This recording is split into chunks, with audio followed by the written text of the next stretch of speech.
Hello and welcome, my friends. How y'all doing? Hope everyone is doing excellently well today.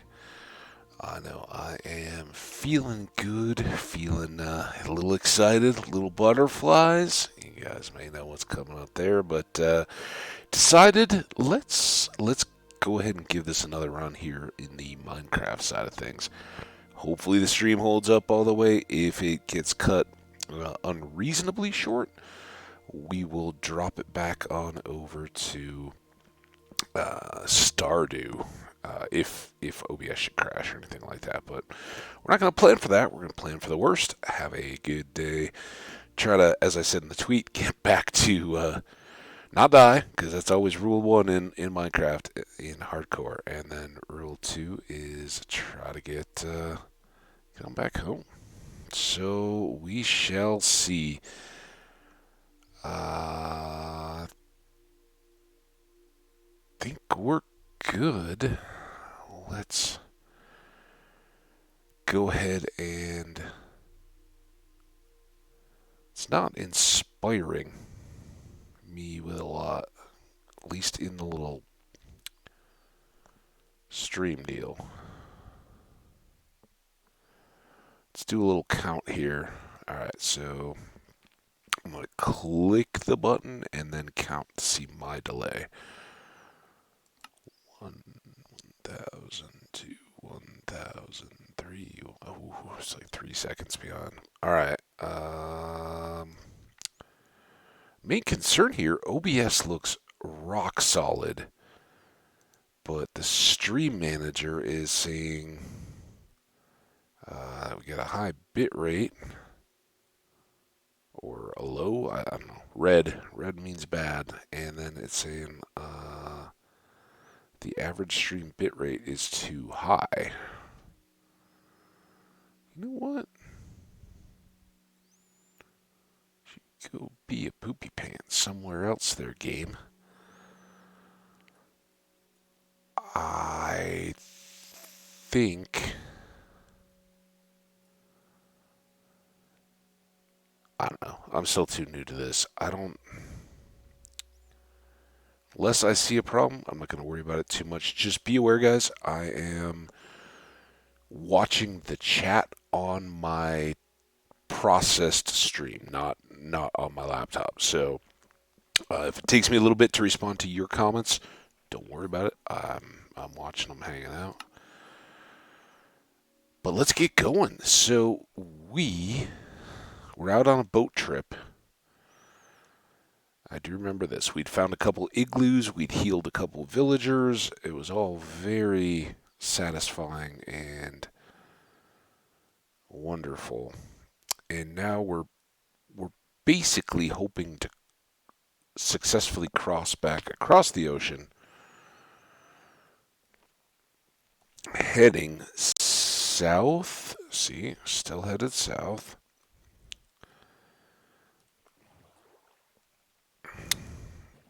South-southwest, kind of. But the big challenge here in this mission is we don't know what the coordinates of our base were. We'd found some dark oak forest, right?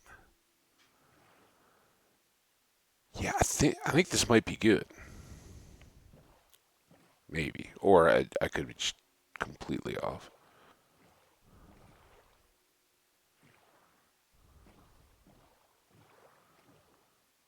Yeah, this was the beach that we spent the night on when we didn't have a bed, right? Here's all our field of torches, so very good. And that actually, I still don't know that I'm ever going to use them for anything, but it makes getting back to those igloo guys a little bit easier if we ever wanted to.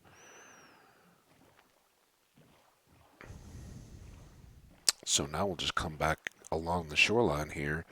Eventually we'll get to our little marker. And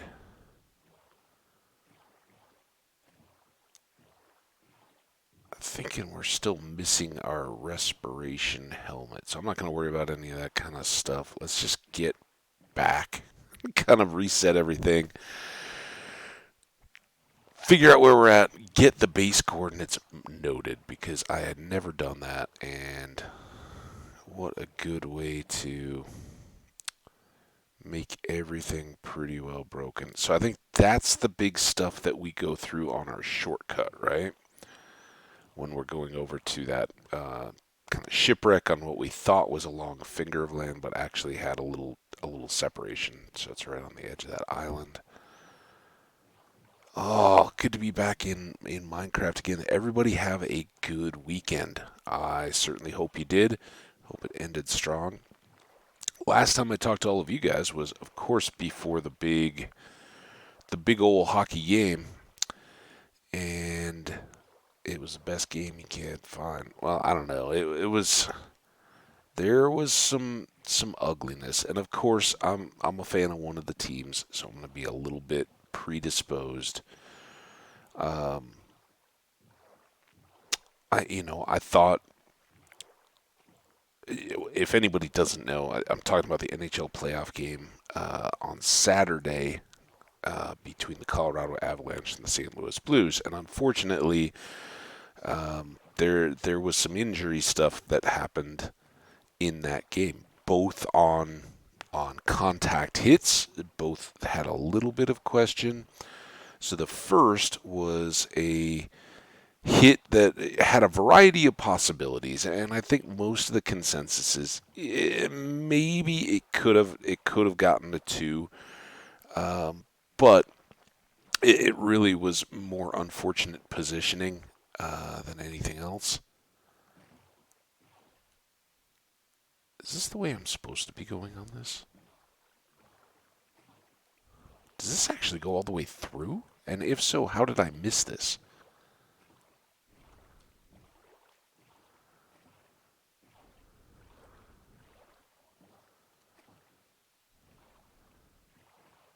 We like made our little torches at the ferry and all that to get over the top, and it's like literally right behind us. Okay, well, good times. Thoroughly explore your worlds. Um, yeah, so there was hockey. There was a hit on Sam Gerard. At the time when I saw it, it kind of I was out with friends and all that, so I didn't have more. The audio was being played, but it wasn't like you could just sit there and focus on any commentary that was going on, and certainly not between the periods and all that kind of stuff. You weren't getting any of the opinion and analysis type stuff. So it looked like he was done for the game as soon as he got up. I thought guy's concussed, and man, I hope he's all right. It's easy to say now, 2 days later. He has a broken sternum. Yep, that's the little bone that goes in between all your ribs in the middle of your chest. Ouch.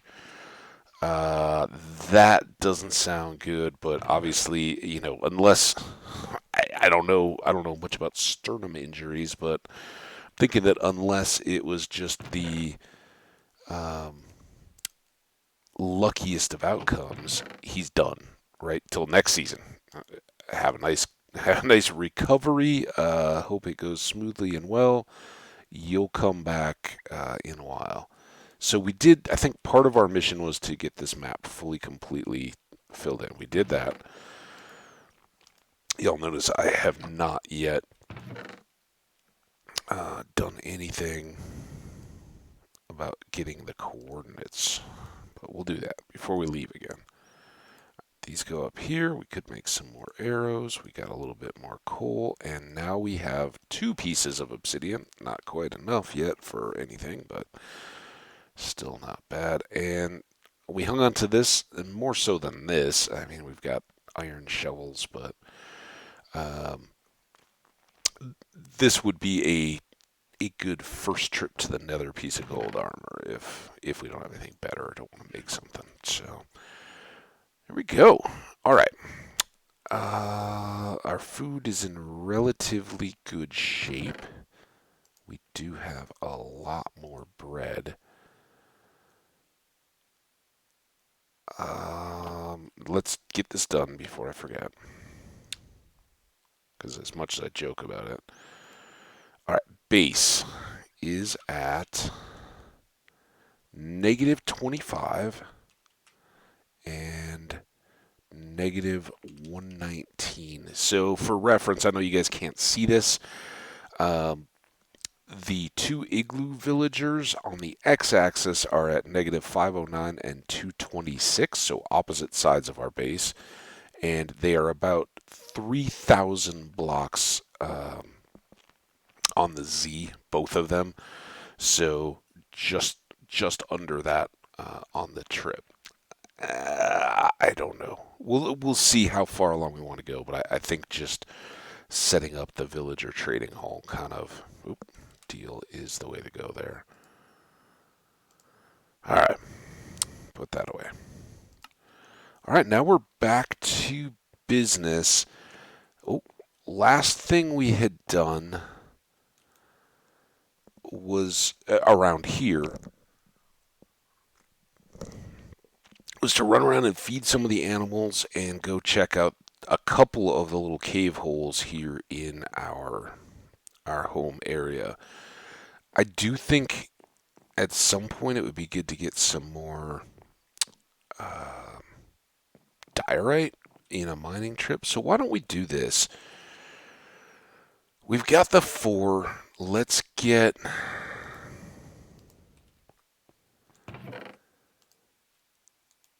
do these two.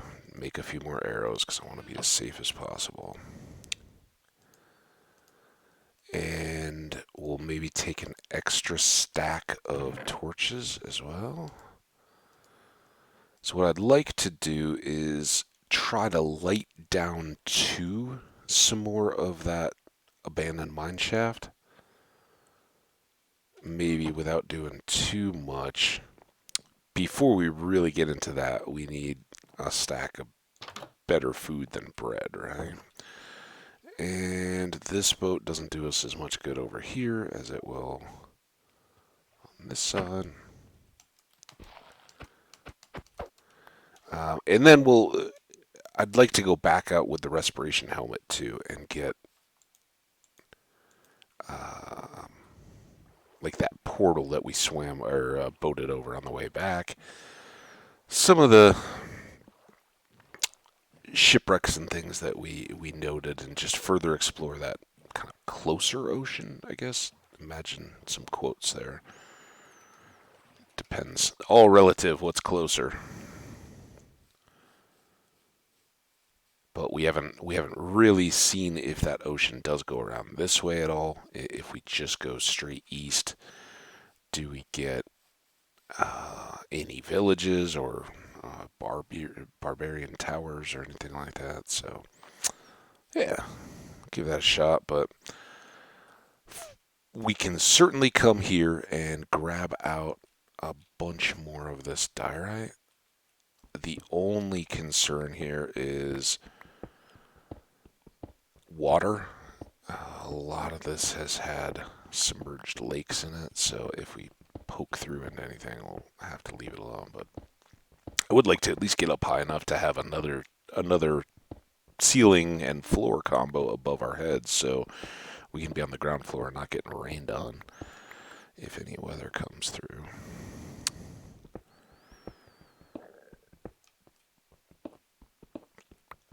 So this is kind of odd. I don't know. I don't like putting this much effort into gathering resources, but since we haven't had to do a big old staircase down out of the base or anything yet, I haven't had just a bunch of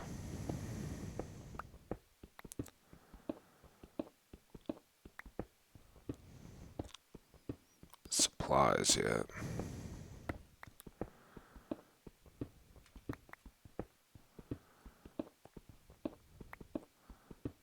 I don't know.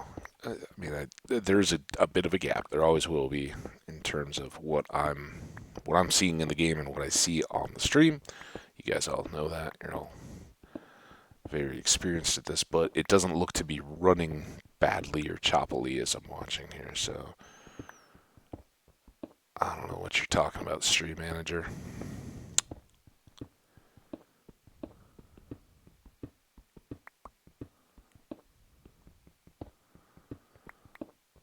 This. Oh, oh, oh. Okay. This will be handy. As long as we at least have one or two. These are the ones that are going to flood on my head. You guys can all tell me I told you so when it happens. So anyway, back to the hockey thing. So after Sam Girard, who is a defenseman for the Colorado Avalanche, got hurt on a hit that was, it was a hit. It was a few feet out from the boards. He was marginally turned into the boards he was kind of trying to skate past the guy that hit him along the end of the ice. And boarding is when you put head first into the boards because you can't see the hit coming from behind you at all. They always say in hockey you got to have your head on a swivel. You've got to be watching for that person coming from behind. But boarding is the idea that you're defenseless, getting just full on crunched into wood and fiberglass and all the rest of it, which as much as they try to put some give into it, it still doesn't give enough to keep your body from experiencing some ooh. Well, this is certainly an ample supply of diorite.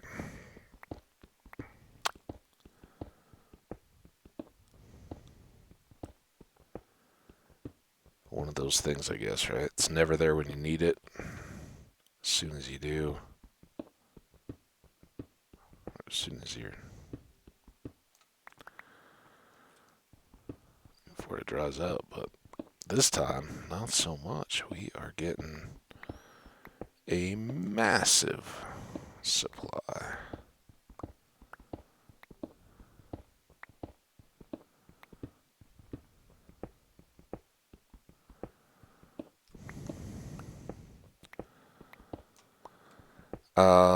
Anyway, so yeah, Sam Girard gets hurt.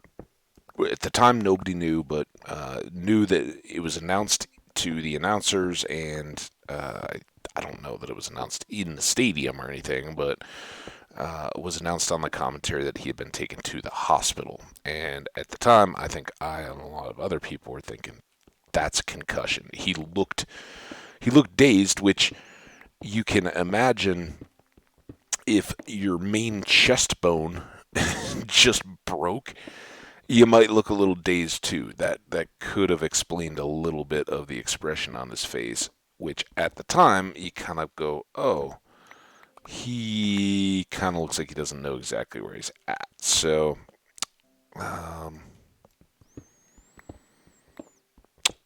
he goes off. Nobody knows. And then I think this is the piece that there's multiple factors here, but Nazem Kadri goes hard to the net on a play. The puck gets cleared away. The puck is not right there, but as he's approaching the net, the St. Louis Blues defender engages him from behind. And I say engaged, there's contact. He's kind of wrapped up a little bit. It's not overt. It's not like the defender just, came up from behind and checked him or otherwise forced him directly into the goalie.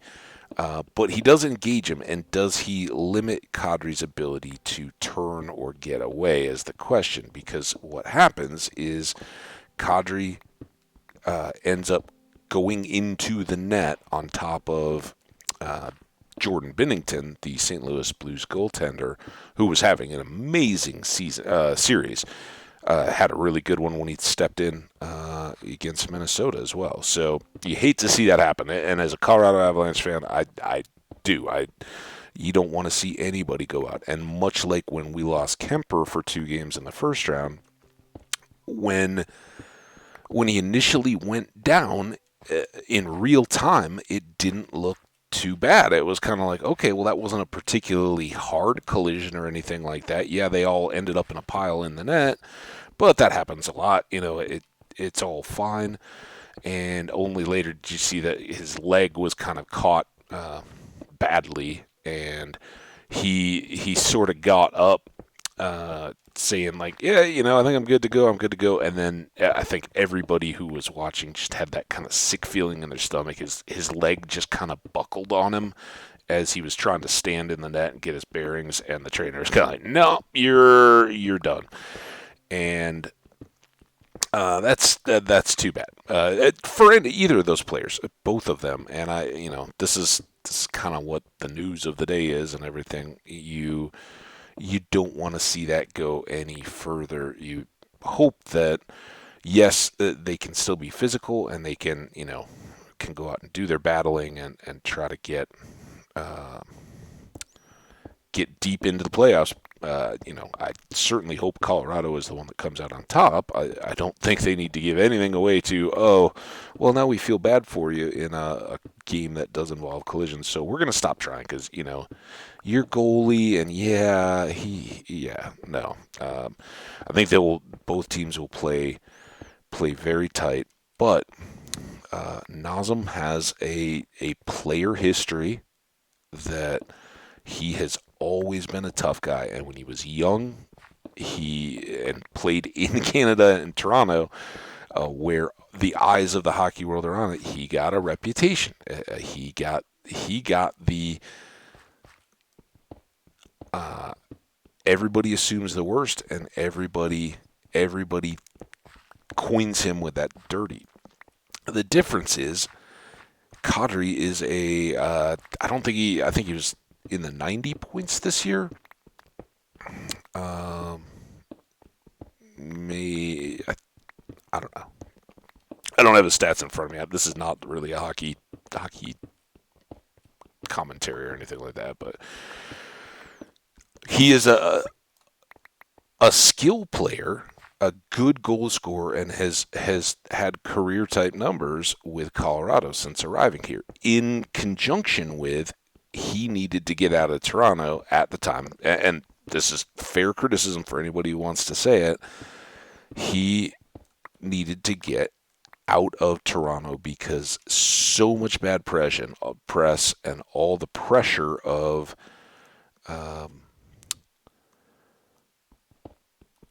fans saying that he was hurting the team through some suspensions and all that kind of stuff. It just, for a player of his age at that time, it was kind of like time to go find some new pastures. See if you can find something that will help clean that up. And to rights, Kadri has by and large done that, with one glaring exception, and that was in the playoffs. I don't want to say the year and get it wrong, but he had a hit that was warranted. It was an illegal hit. He got an elbow up on a guy's head, and the guy got injured, and Kadri deserved some penalty that followed after the game. As an Avalanche fan, I as much as I didn't want to lose him in that, it was warranted. Was 8 games warranted, and this is kind of where I struggle a little bit with the NHL's way of handling this. So the NHL comes in and goes, well, we take into account your history. So does the NFL. Basically, any contact sport, you sort of have to, right? You can't just go, oh, well, the guy that happens to, get caught in a bad timing, bad decision play, but has otherwise, won multiple Lady Bings, which is the sportsmanship trophy, right? That kind of guy. The I'm looking out for everybody else. I'm kind of pulling back when it's not needed, and trying to look out for player safety around the board, gets into a situation where stick gets up, somebody gets hurt, yeah, a penalty of some kind is warranted, a suspension or fine or something after the game. That certainly deserves a little bit of different consideration than the player who is always in the box fighting, has gotten in. So you do have to somewhat take the style of play and the um,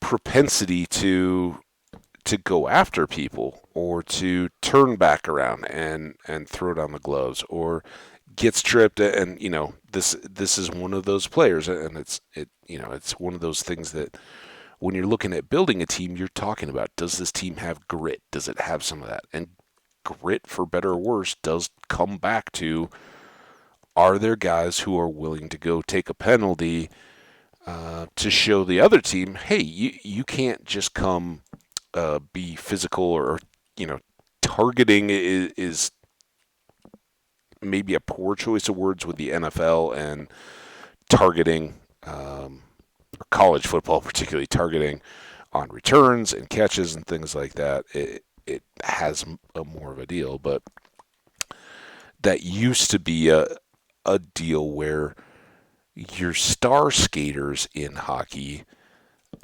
would, generally speaking, especially back when the nature of the game was such that you could afford to trade out a couple of one or two spots on your roster of skilled puck possession, score a goal, you know, take it the length of the ice and all that stuff, players, for what we like to call a goon, right? That's the guy that back in the day could barely stand up on skates, right? They're kind of tottering around out there, but man, do they have a strong chin and a wicked left hook, and that's all they needed to have a career in the NHL because they were the enforcers. You come try to hurt our star player, this guy's going to come talk to you about it, and he'll talk with his fists, not his mouth. He doesn't use the words so much. So, for better or worse, that's always been a part of the game. I think, for those of us who have played, and not at the NHL level, obviously, but have played the game, have, even at just a checking level, you understand. And I mean, I've had the same kind of stuff in indoor soccer where somebody, give you a hard kick or a hard foul or something like that, and the next thing you know, it's particularly in indoor soccer, you can kind of do the same thing as hockey. You can just run up behind and give that person a shove into the boards because it's played basically in a hockey setting. So there's the boards around to keep it all contained, and in soccer too, you can come up and kind of just kiss that other player right into the boards, and then there's no pads. That can actually be quite dangerous. But those same kind of knee-jerk reaction plays where something happens, your brain just kind of, it takes more than a second to catch up and go, okay, I body felt a little bit of pain there, woke me up, got the blood boiling a bit. I'm gonna go do something about this. And next thing you know, you're standing over somebody who's crumpled on the ice, and you just put a shoulder into them, without them ever touching the puck or something like that. So it's a history. Kadri has a history. He rightfully has taken a number of different suspensions over the years, and I'm not justifying that, but I'm not pretending like some people. Oh, our team doesn't ever do that.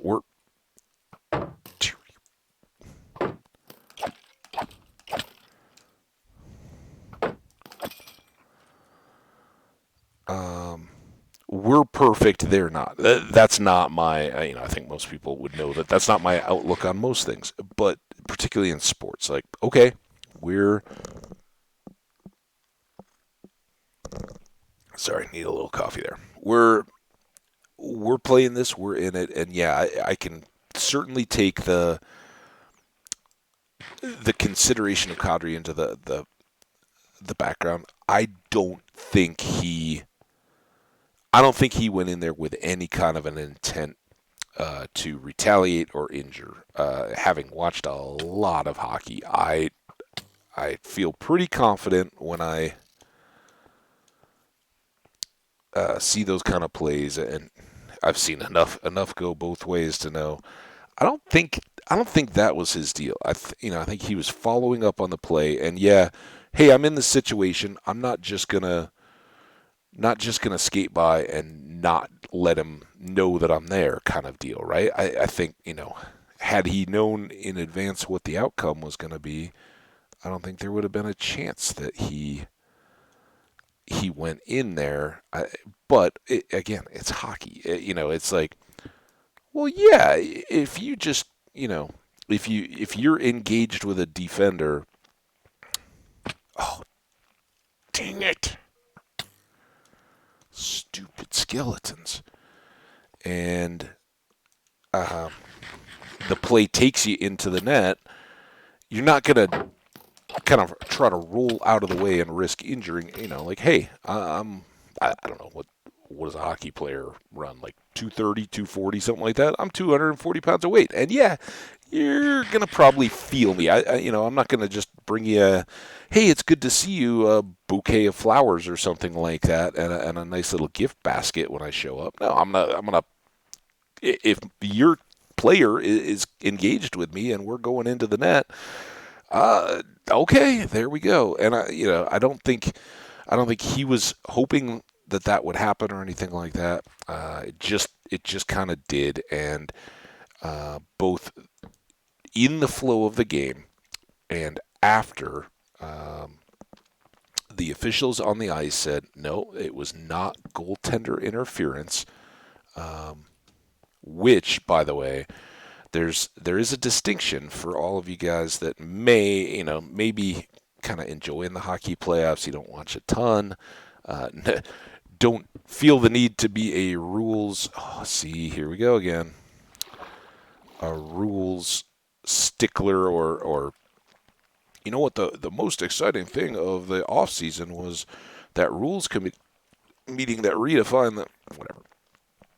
I'm not really that guy either. I kind of pick up some of this stuff as it evolves or becomes important, but this has really become relevant, and that is that um, in this season there have been a couple of notable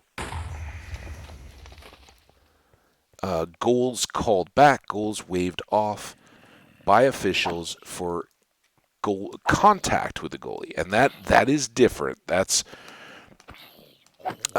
in the course of a shot. Are you interfering with um, the ability to make a save or allow the goalie access to the puck? This was not that case. The puck had already moved by, and the play was actually kind of cycling back because it moves quickly enough, right? The puck's already gone through the corner and is kind of moving out, and Kadri is still kind of following in on that shot that's already wrapped clear and away. And man,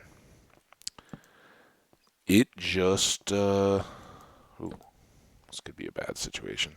Never, never get stuck. There's a lot more iron. I wonder how big a flood this will start.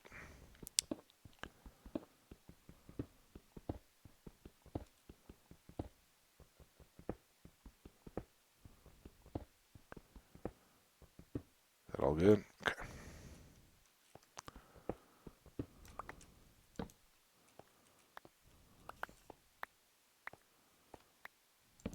That was quite nice.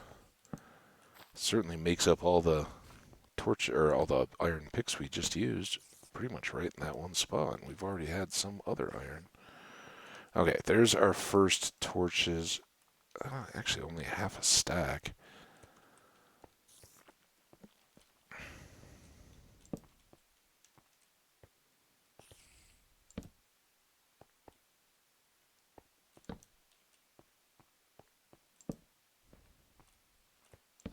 This is stuff I'm not a real big fan of. Let's come back out here, get this iron. So yeah, puck goes in.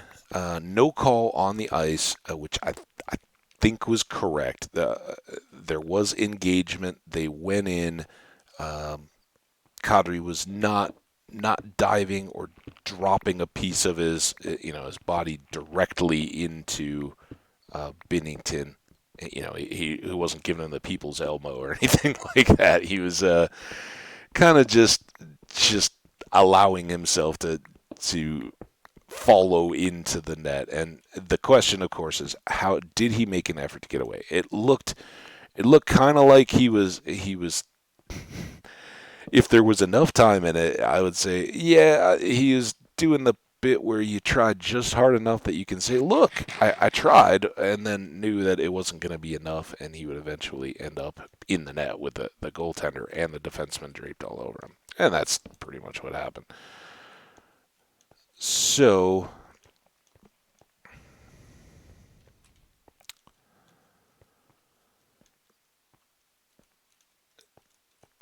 the NHL, like most sports, I think, have a disciplinary committee officials review thing.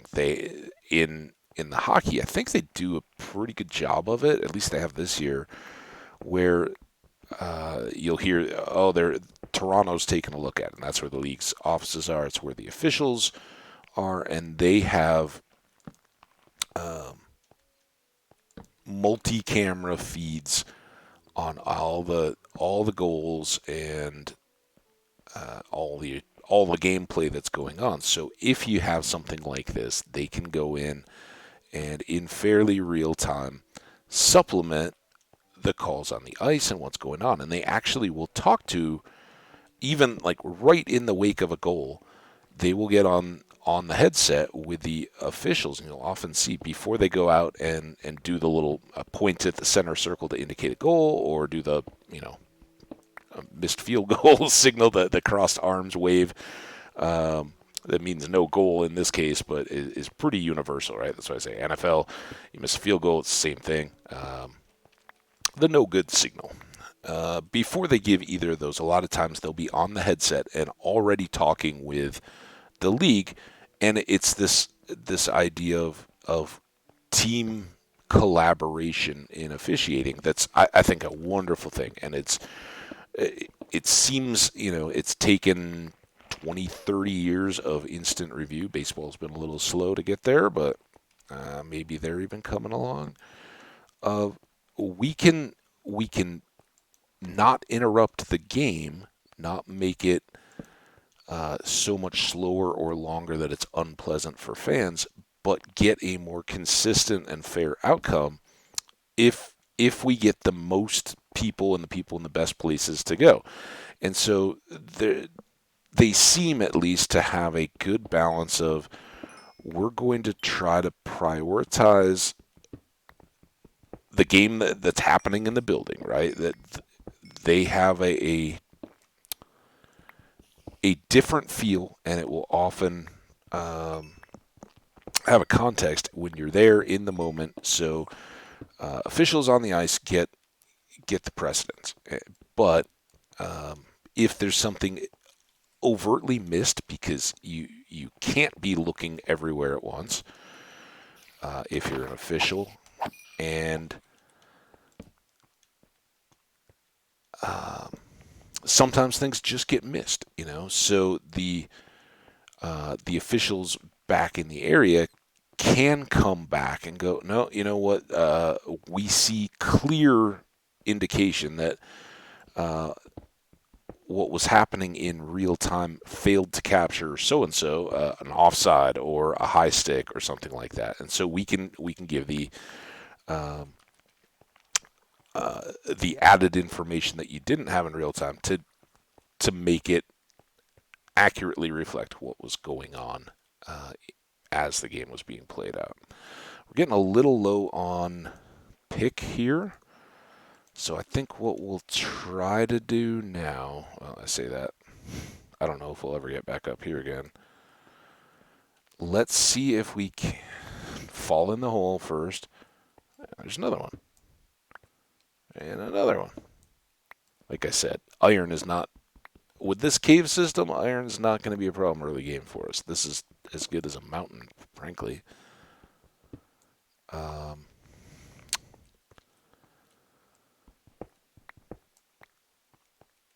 so, back into the context of Saturday's game for Colorado and St. Louis, there was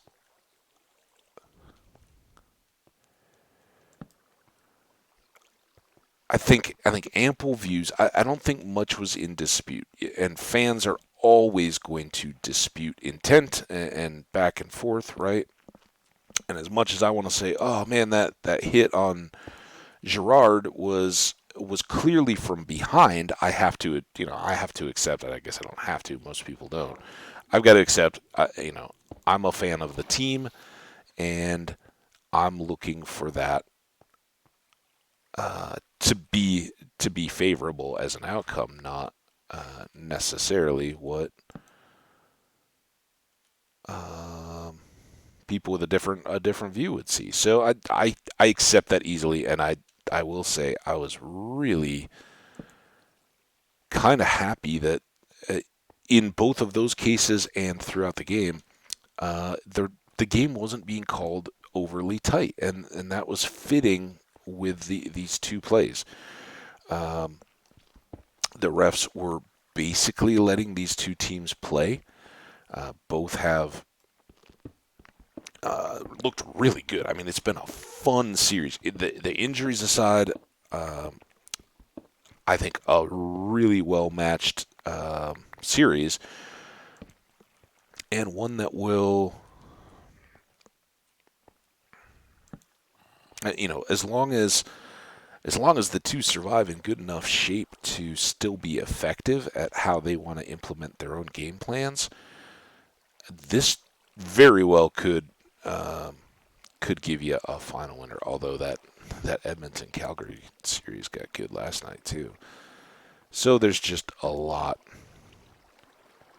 of fun to watch. But I think tonight's game, um, for one thing, as much as they may want to just let the teams play, I think the officials are going to feel obligated to be quick on some whistles to get started, because if they don't, people could really get hurt. And oh, I kind of looked over once and dismissed him as being like a grass block. Oh, where are all you guys coming from? I thought I lit all that.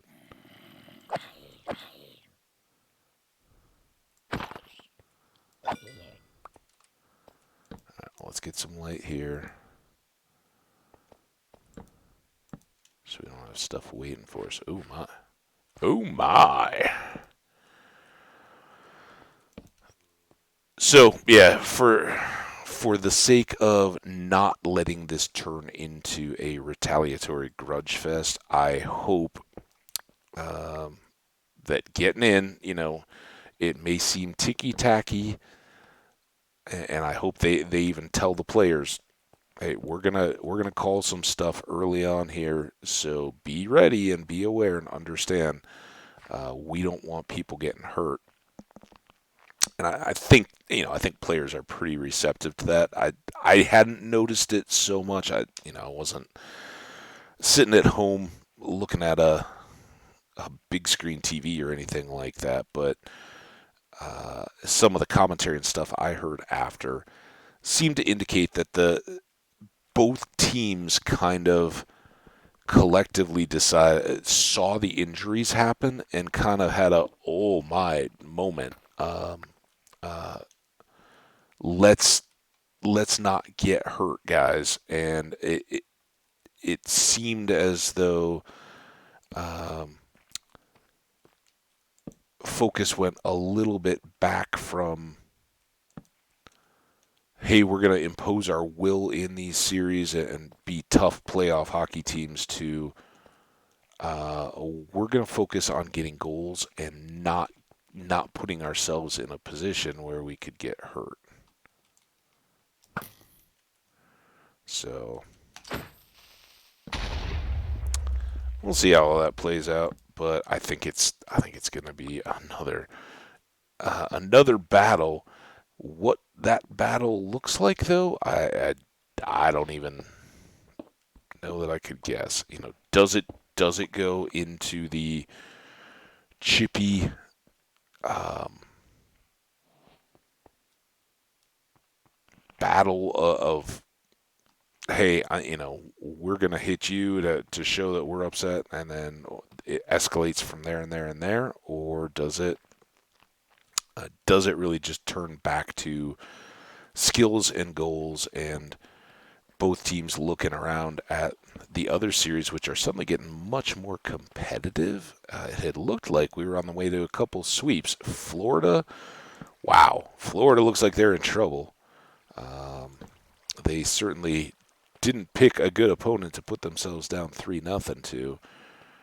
Um, but Carolina had been up 2-0. That one is now 2-1. So had I guess Edmonton Calgary is 1-1. What was the other?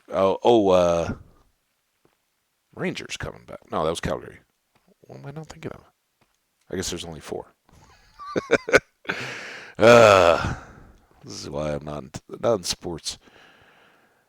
Yeah, uh, the Rangers coming back with their goalie Shesterkin looked like they're awake again now. If Carolina can recapture a little bit of their home magic for this series, maybe that changes up.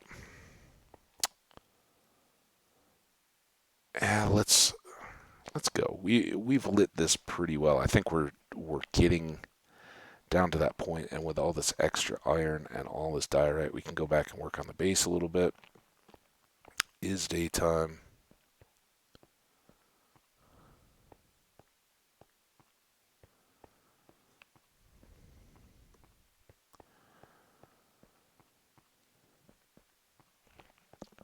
So, needless to say, I am the interest is at a high peak. The excitement isn't gone. There was nothing in that said, "Oh, well, now it's over." I think both pieces are important to their teams. Clearly, a goaltender who came in and was playing as hot as Binnington was, is a big loss. That, no doubt. And again, um, kind of like with Nashville, you don't want to play against a team that doesn't have their best pieces in. But don't dismiss the loss of Girard for Colorado.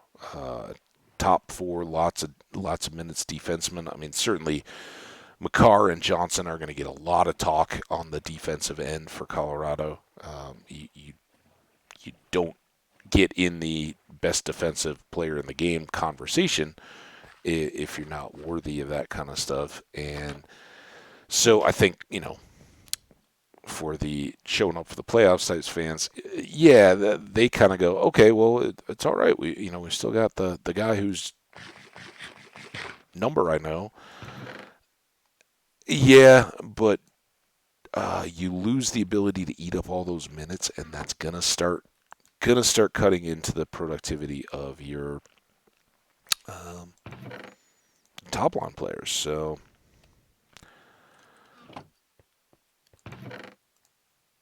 we shall see. For Colorado, I think the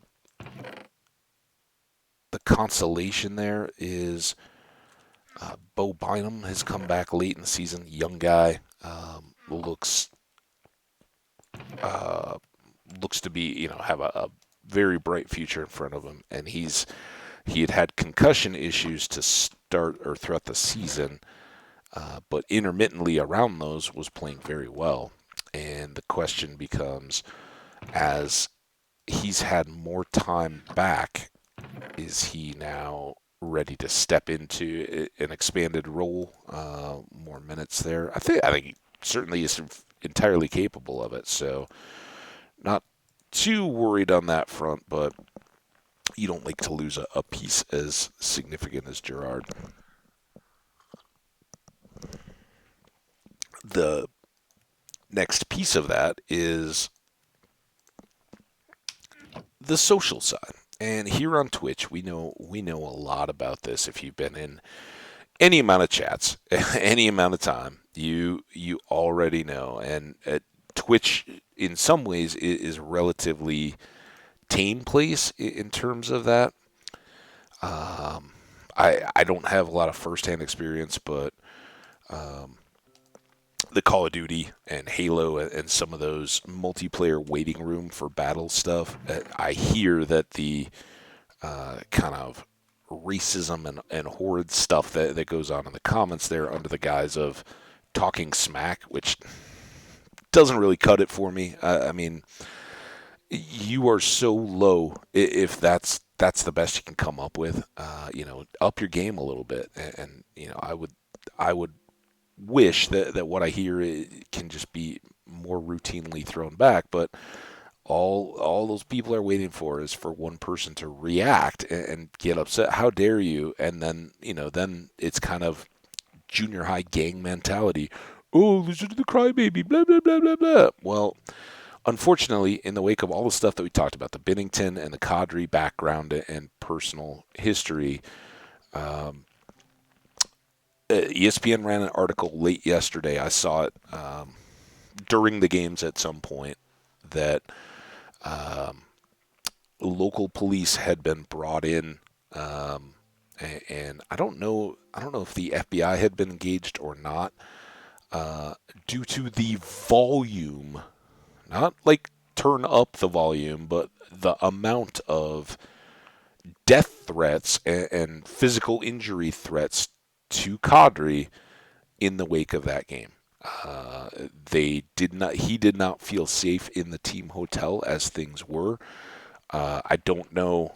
I take all this understanding. He's probably one of the players that's used to a little bit of that. The some fan in some area knows somebody that works at the hotel, gets the numbers of the rooms, right, and hey, we can make a miserable night for these guys. The phone rings randomly, and there's just people laughing at it when it goes off. I think they're pretty well adapted to not getting too much of that kind of stuff, but there's always fans that want to do their part for their team, right? Fan is from the word fanatic, right? It is irrationally supporting your team to a level that's over the top, and we rightly, I think, a lot of times take that as a good thing, right? Yeah, I don't care that you're telling me that there's only a minute left and we're down 4 goals.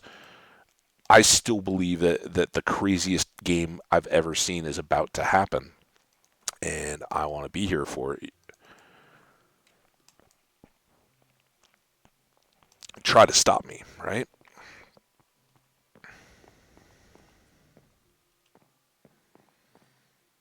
We're about to get night. I think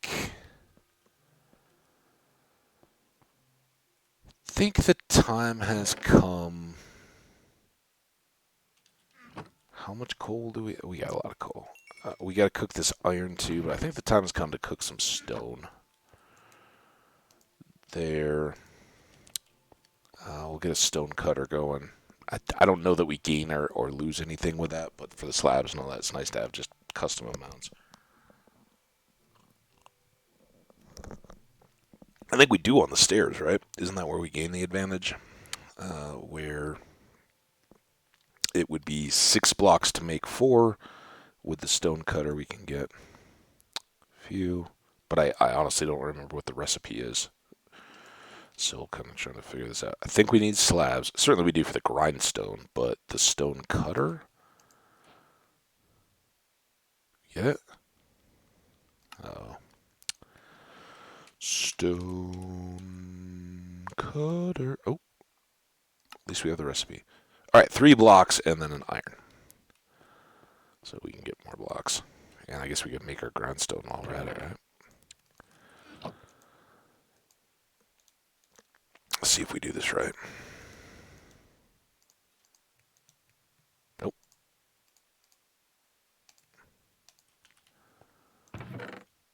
Alright, you and you can go away. Enough of those.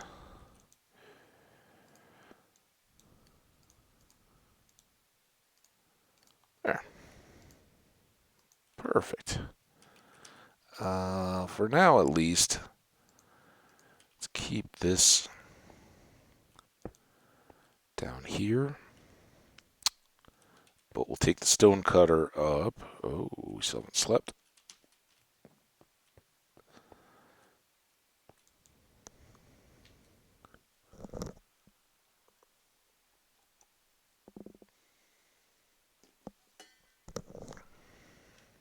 Okay.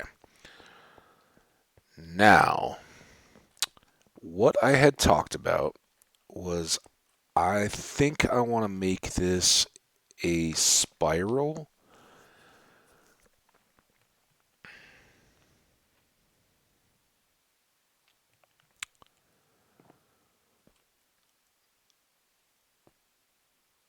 So let's just put this in the corner. Um,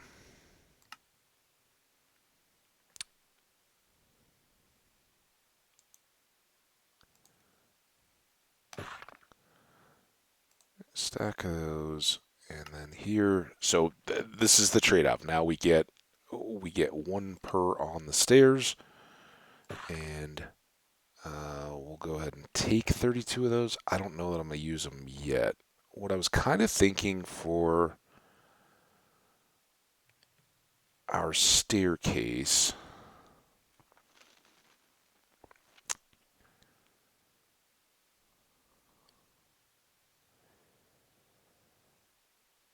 Would maybe be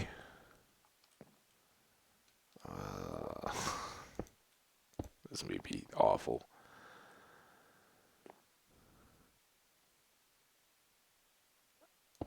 If we did that.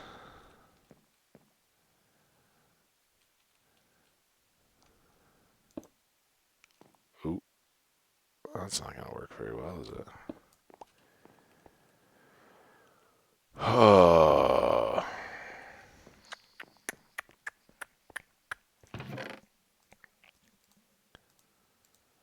Oh, garbage guy's here. Yay! That'll be fun.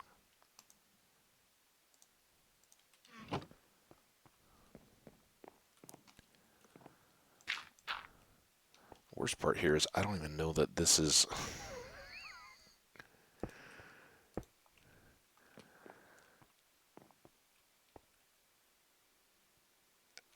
That could work though, because then I could do here,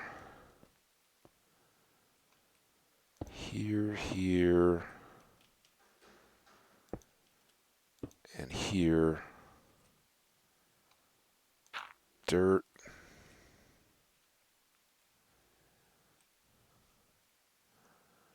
Now that. Oh, but this is shorter. Oh.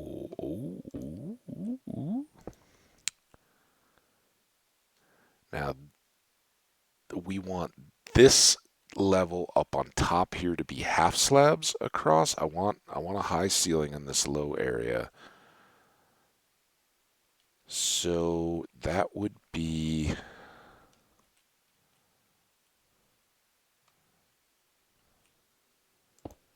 no, like that.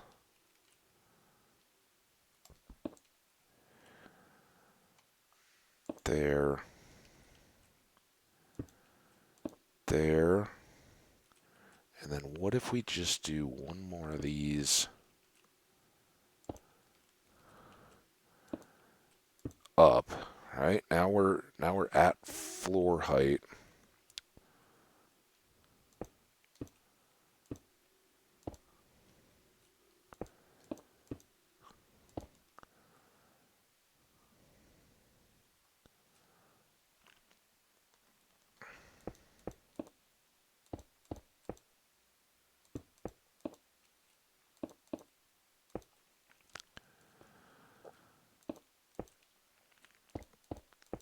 We might need to go a little more decorative than this. We'll see. But I just wanted to kind of frame things out a little bit. Oop. Going extra loud for us today. Again, I don't know how much of that gets picked up for you guys. I hope not too terribly much. I don't think I want this to be all white.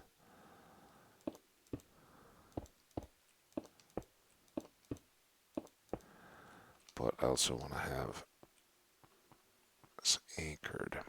So now here's what I'm thinking now is we're gonna go. Did I drop anything else down here? Oh. All right, more slabs. How do we really get through? Oh, we split the stack, didn't we? Okay, that makes sense. These can all go.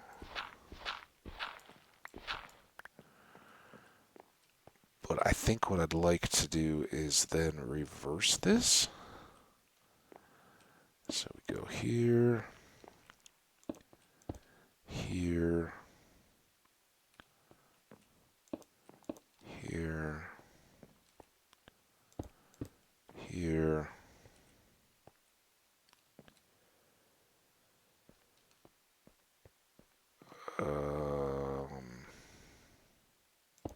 I think I'll half step like that. That one looked a little funky. I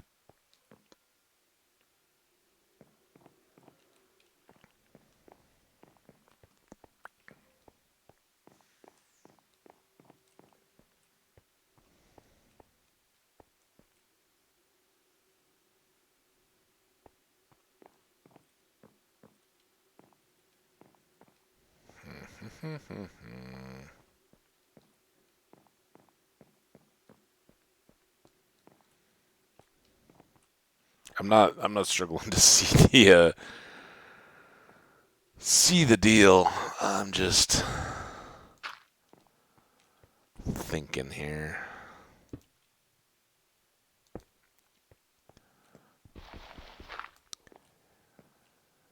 Okay, so this is the one that then floats. Then we go a half slab here. These are all. Oh, these are up one more. To there. Oh, I can't do that. Can I do it like that? No.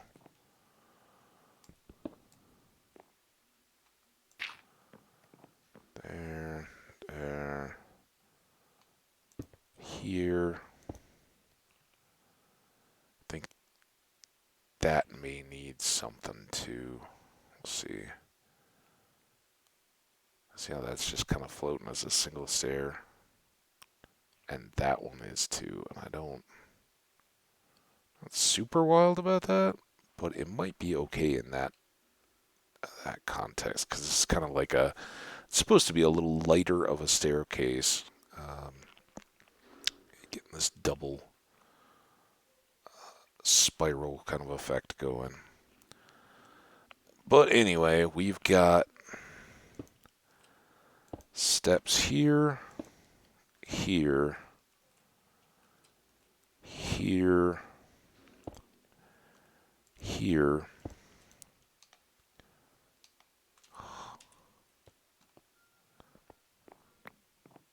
one, but we'll make another batch here. Might as well, right? Yeah.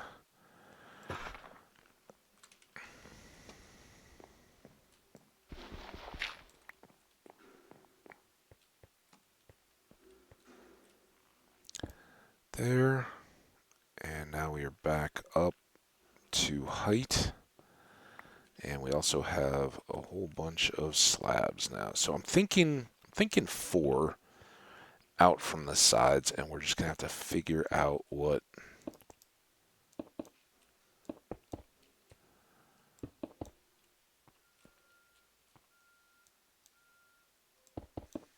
The shield really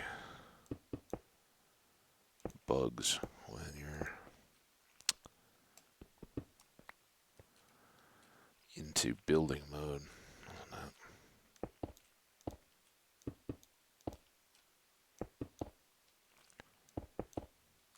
Is that?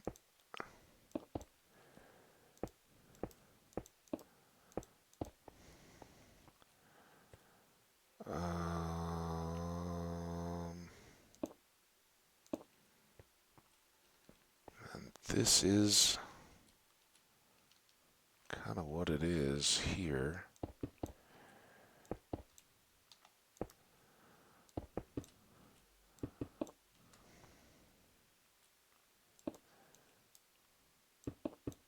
It's too much anyway.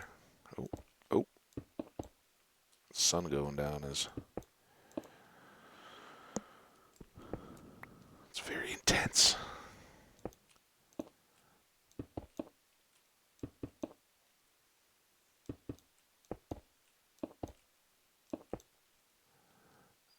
And almost there. Oh.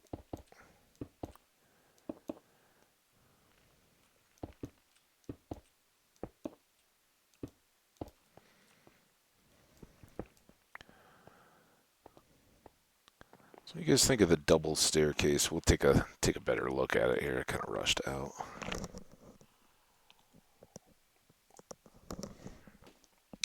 I kind of want this main floor to just be an entry. Maybe we'll put up some armor stands or something around the corner. Um,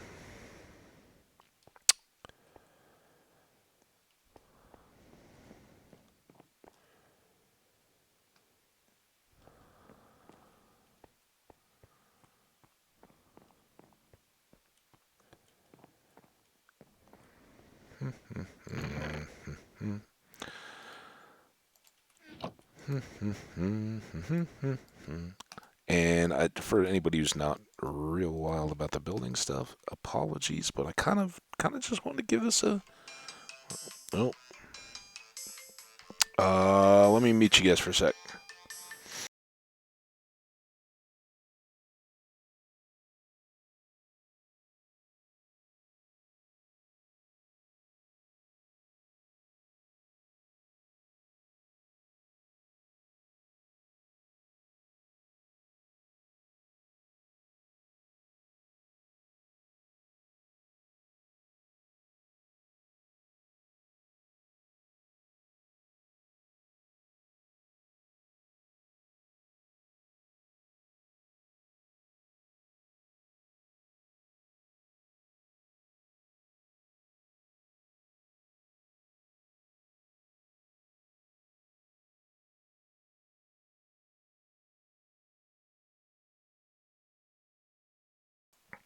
All right, sorry about that, guys. Like I said, hockey time. That was definitely a check-in related to that kind of stuff, and I didn't want it to just go unacknowledged. All right.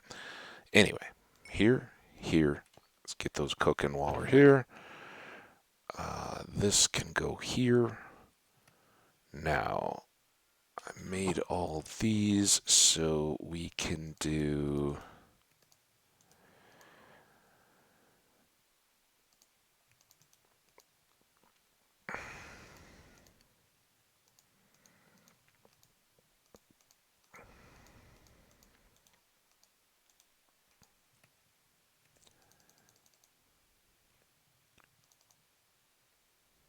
How many? I think this should do it.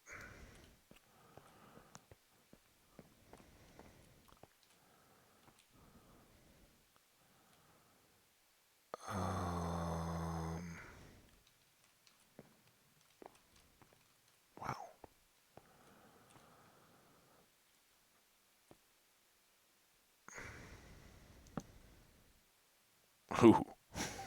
Well then. Yeah, that,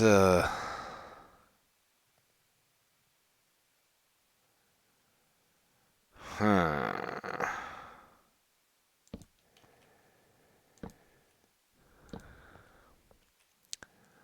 Kind of wanted to anchor this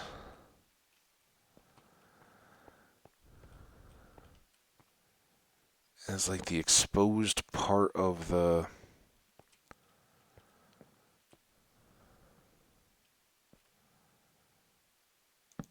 stair, but it doesn't really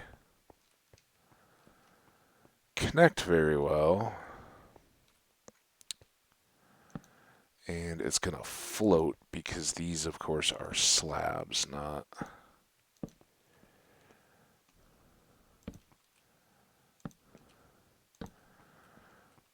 that's one more than I think I want.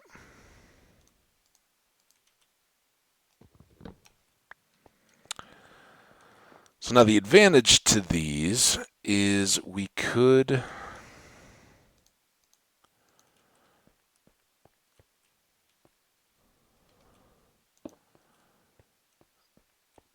I could do... I don't know... something like this. I don't know what to do here, though.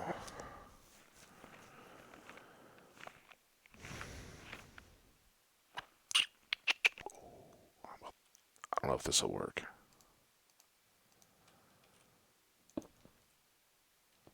I don't want it that way.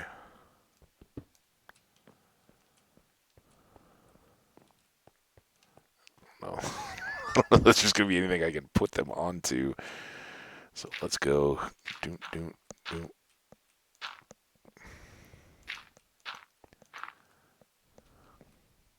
Doom.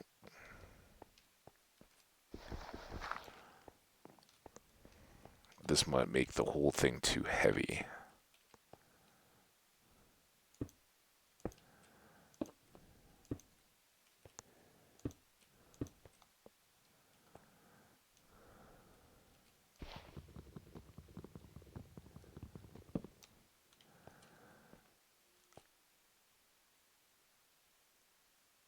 Um,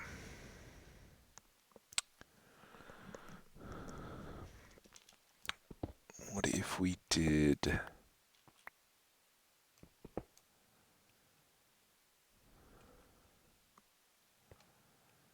this, that, that? All right. Bear with me here. This is where we got to just break a few eggs along the way, right?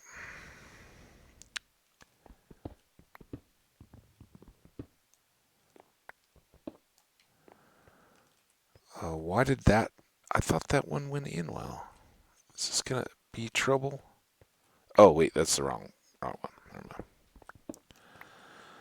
And now we could do...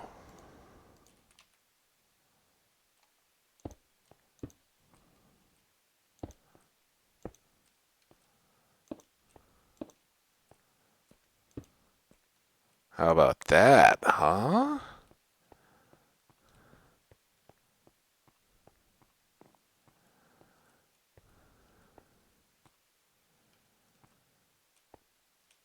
That's not too terrible. All right, so that was...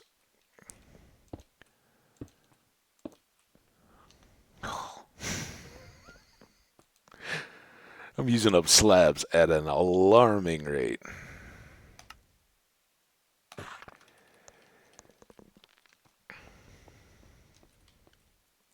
There. There. And then we're going to break out these three and put in steps instead.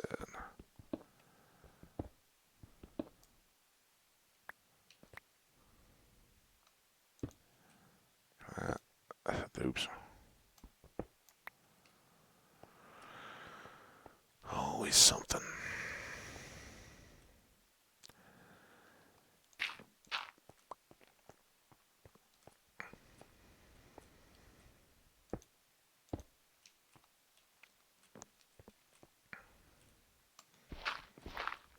starter house. We're just getting going. But now we got a grand staircase, and what I'm thinking is, well, now we wouldn't be able to, but I was thinking maybe like a lantern hanging off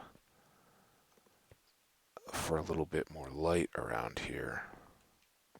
I don't know. We'll cross that bridge here eventually, but for now, that gets us a little more real estate here, and now we can start thinking about how do we want to kick this out on the outside.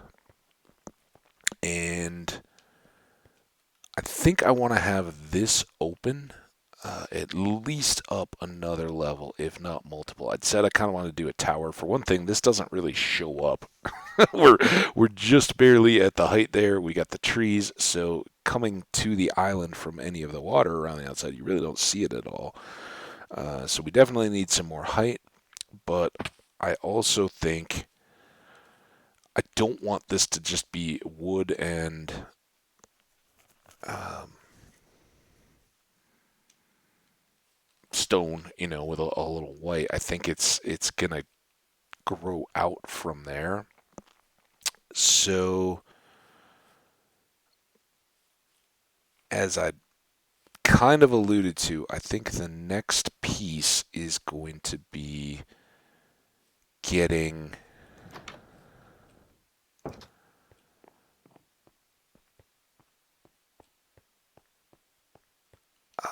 first kind of a circle. Let's count these off. 1, 2, 3, 4, 5, 6, 7, 8, 9, 10, 11 between the torches. 1, 2, 3, 4, 5. Oh man, that was awful. 1, 2, 3, 4, 5, 6, 7, 8, 9, 10, 11, 12, 13, 14.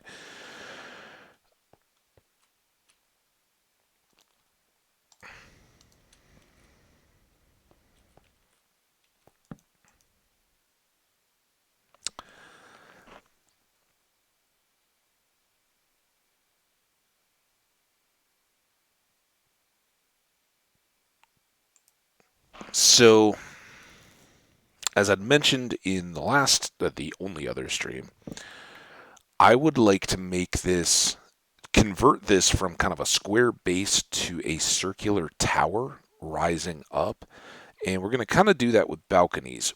But one thing that we need to do is get a circular space on the inside that can help us out in that regard. And I think that one of the things that will help us there is when we go about making the balcony. I'm going to work on kind of right now.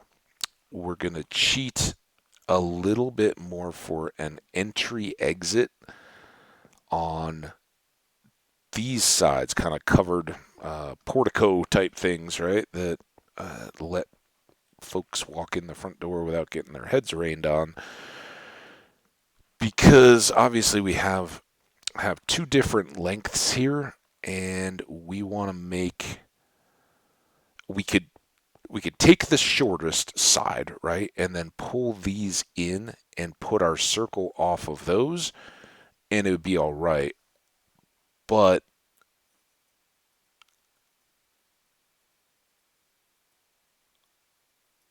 we want to have enough space to also be able to bring these stairs up. And the higher you go, right, you can then make this a less fancy thing. I'm thinking that you know this floor is simply entry hall. Put some banners up, some lights of various kinds and all that, right? And this is where guests would come in and feel welcome and appreciated and all that.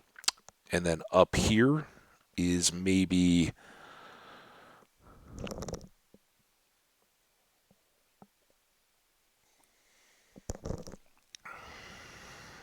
I don't know, like a kind of entertaining floor. I'm thinking where we've got some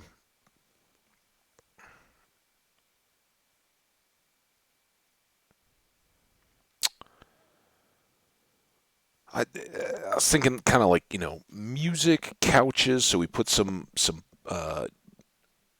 um, juke block box boxes, whatever they are here. Music disc players in some plants, a couple couches, something like that. Make some furniture where people could chill, and then maybe have a table and chairs where dining could be done. I don't think we're going to go to the whole point of a hosting kitchen or anything. Although maybe, um, and maybe that would be another level up or something like that. I don't know. This could go a lot of ways, but again, I kind of want to make this one just a good starter base that's not quite the box. But if our circle was to go here, it would be. And this is kind of good because this is an odd hole on this side, right? We got 5 blocks across. So if we're counting out, it's 2, 4, 6, 7. That would be a 15-block diameter circle to take the tower wall to this outer edge and wrap it all the way around.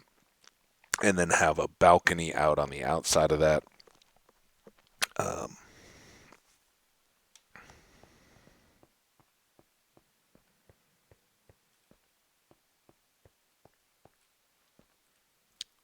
if that's the case, we may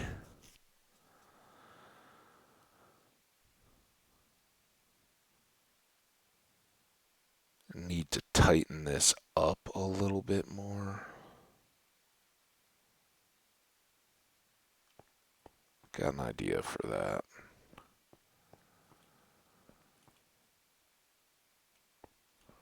Huh. Okay.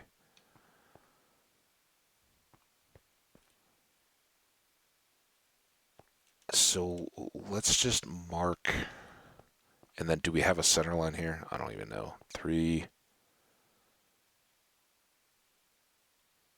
We do not. That's an even.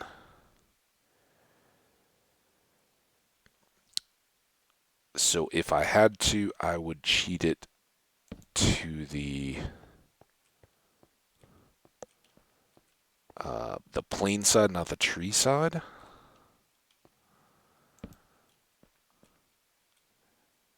And then that would, I mean, if this is our center point, right, and we are 1, 2, 3, 4, 5, 6, 7. So it's on the same torch line. And which one was it? Was it this? Yeah.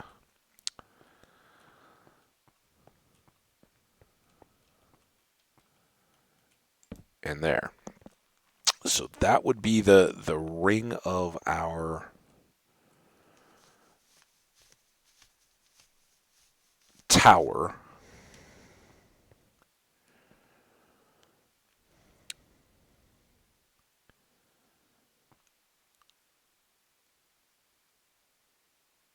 And I think we would then go.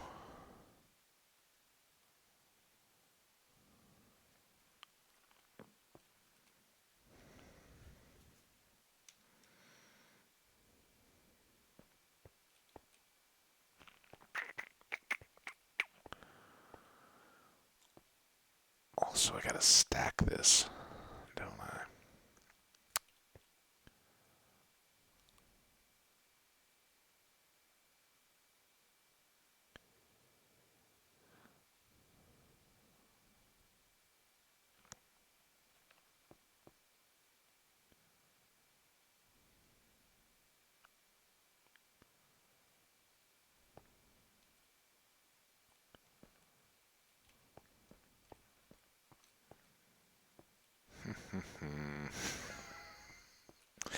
It's a lot of thinking that goes into these.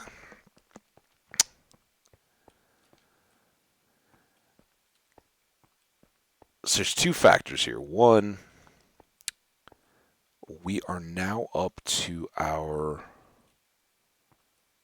floor height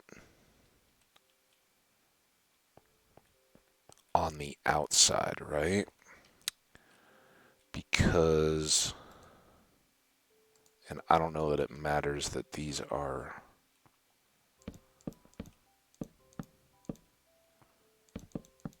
wood or not, but this is the height that I want to get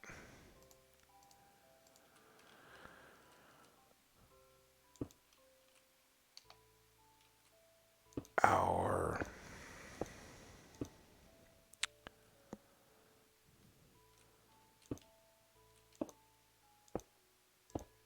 balcony going at. So that would be here. Hope that stuck.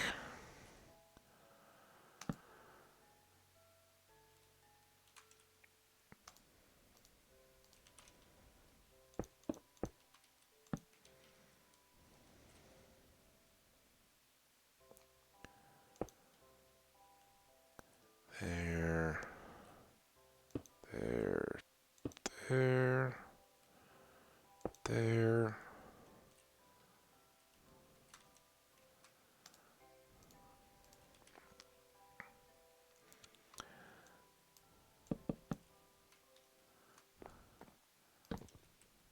Ah,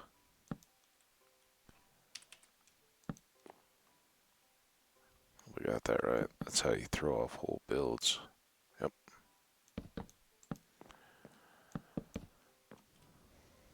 Let's just do this. We're gonna have to go down and get more wood. Let's go get logs. I just timed that right? That's a strategic jump. We don't have a ton. Can switch these out. Let's put some of these sticks away. May need some more fence. And right now we've got a ton of dye, right? So let's put those extra pieces up. Alright, it's almost time to sleep again. Right, maybe we can get all of this stuff in place before we finish.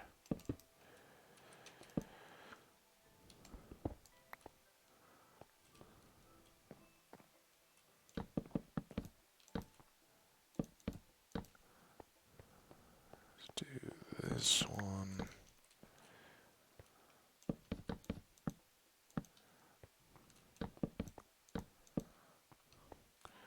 And even though I know these won't show, I'm doing this to kind of help me keep a marker of where the actual house line is underneath us, because that will increasingly get lost as we go higher and higher and higher, right? Okay, now these torches were inside, and that's significant. Now we can go further with this ring.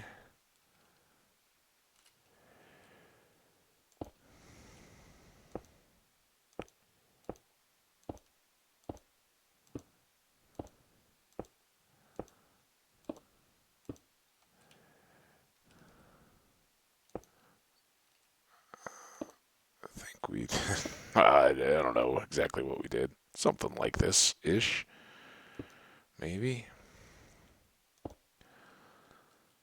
And then here.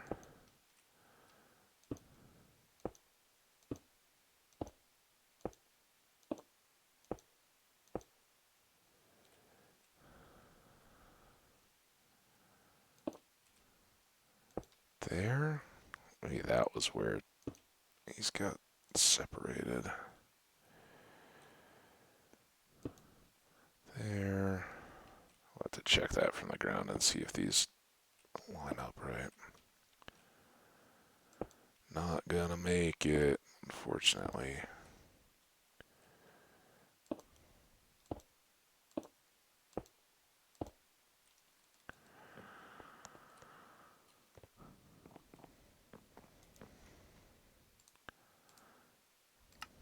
Of course, now we get some rain. Oh, boo me.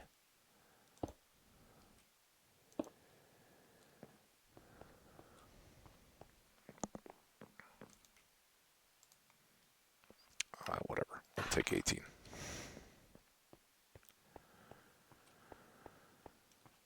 Alright, so now if I do this.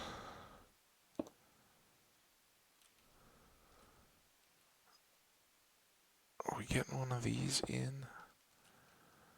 That's what I kind of feel like I was always losing. There. And let's hopefully those seal up these inner corners. Because I don't want that little wood to peek through. Looks like that one's got one, right? But this one doesn't. We need there. This one I know didn't. There. There. Alright. Think that gives us a one deep ring pretty uniformly all the way around the outside. Let's go. Oh, that didn't work as well as I'd planned. I was like, I'll just use this tree to get down. Alright. That looks pretty nicely done. Now, oh, Skelly. Busy here, dude. Torch.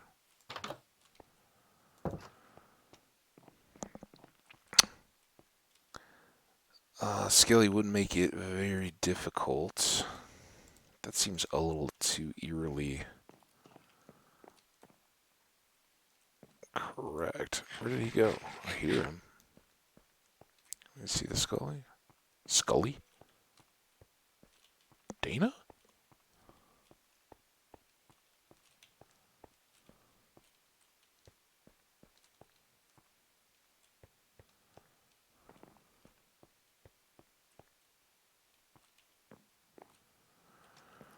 I guess we gotta go find him.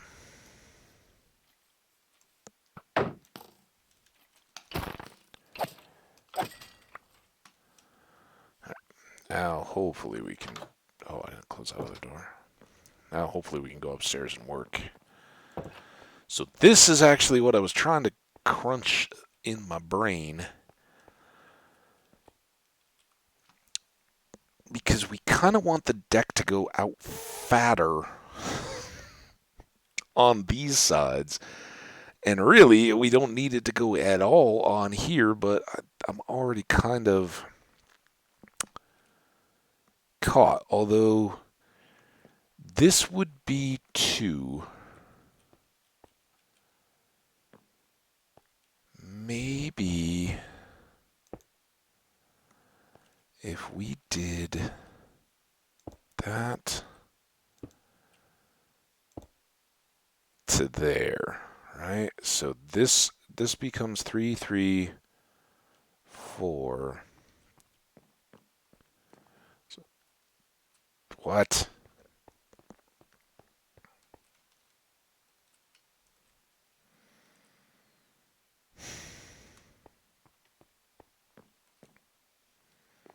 Torches there and sticks out 1.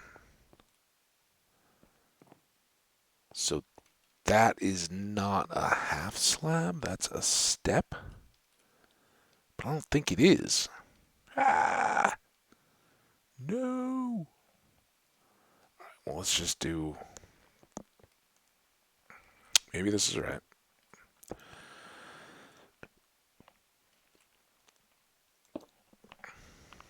There.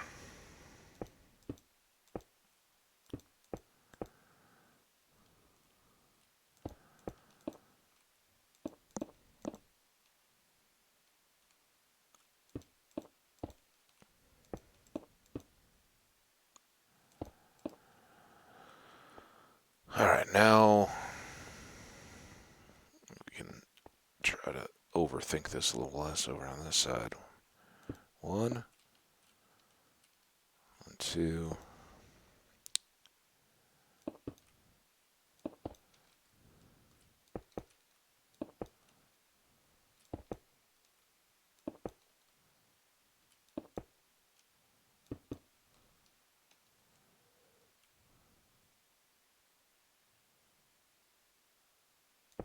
So I think we gotta go one there. Now that all seems off, though. Why?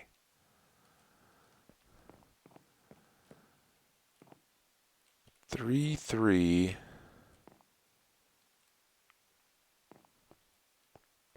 2, huh?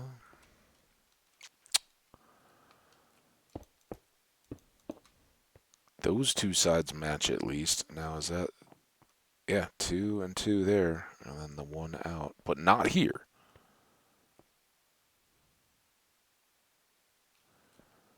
Because I tweaked that? Ah!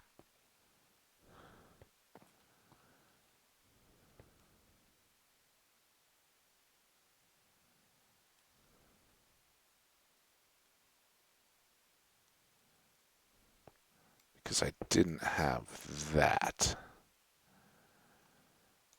There. There. Right? 2, 1. 2, 1. Okay. Well, that's at least a starting point. So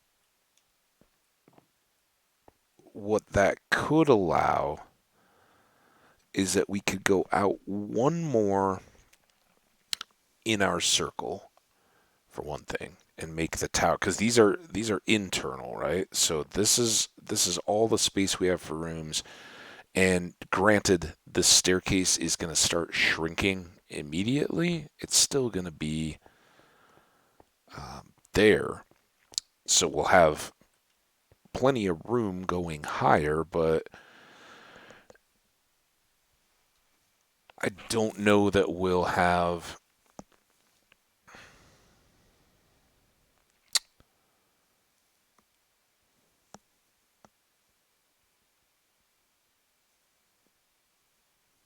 quite the same.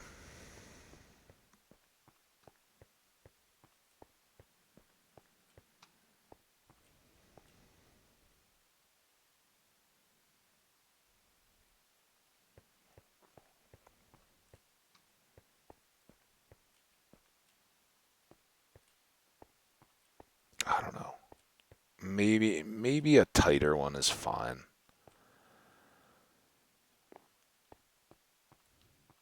Let's plot that in cobble. Boom. Probably need a couple. Real quick, check the old Minecraft circles.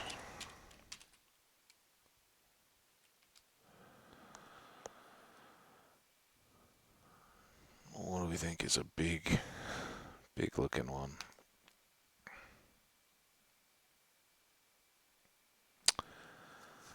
What do we say? 17? Now I don't know. Was it? It was 7 to either side with the 1 in the middle, which would make it a 15er, right? So that is 5, 2, 5, 2, 1, 2, 5. Yeah, I think so. Let's go check that. See if we can make a circle. How is it already? I guess I'll need that soon.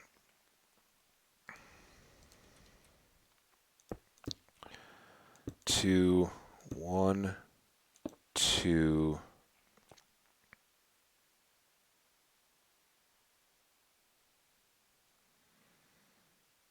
Now we can pull these back out, right? Because they're invisible. Boom, boom, boom, boom.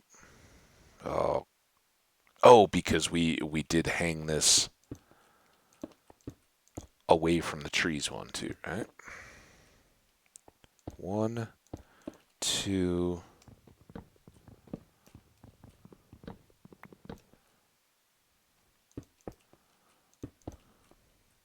2, 1.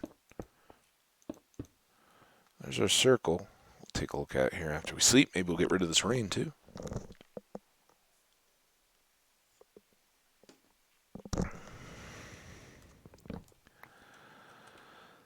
Okay, now that it's light and dry, we can redo these.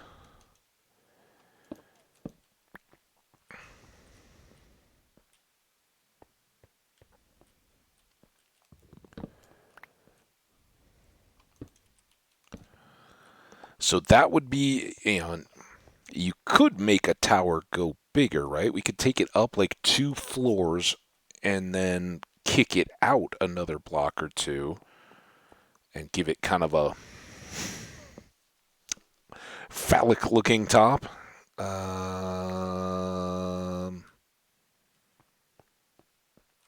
don't know that we to do that just yet, though.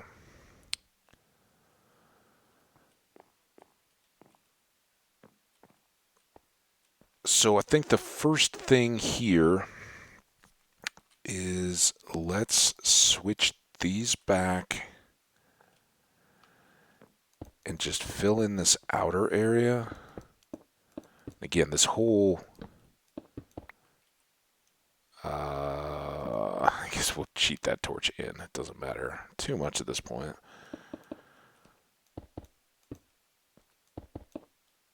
There. So this is all really being raised to stay level with the interior floor.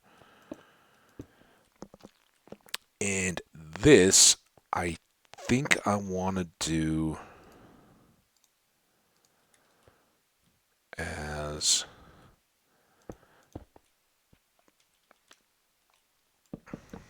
wood. Because we're going to get very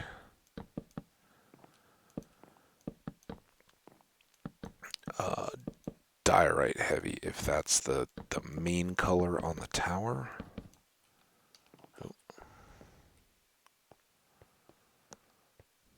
Oh wait, I had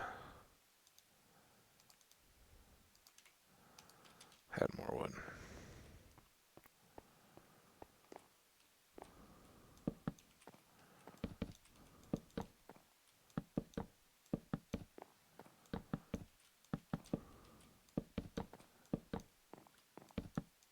Alright.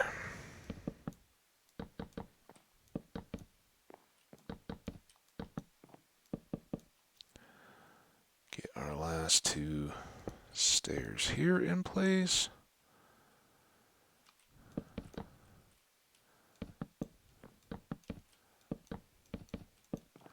There. So what that does, oh, just a piece, is it certainly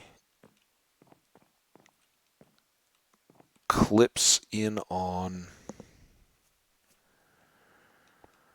our available space. And I think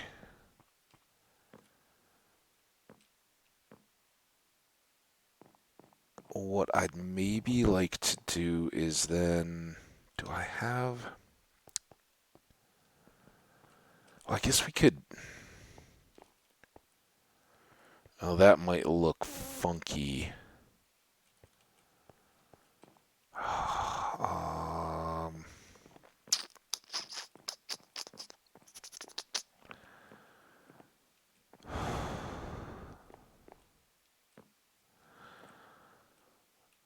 So what I'd like to do is be able to cheat this out and maybe do like the three across. And I'm thinking of even bringing this whole opening in on the outer edge here where the stairs are, and then just cheating it over. Maybe that's too much there, but the one could certainly come in. We could do that with oak stairs. That's the first time I got turned around. I have two. Wonderful. I don't know that I can stone cut wood.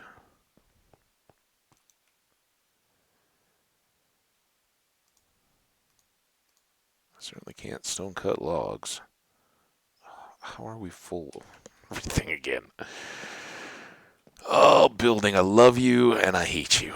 I love you, obviously, because I'm totally sucked in now. I hadn't really even thought that I was doing this, but it is what it is. Speaking of which, let's do this.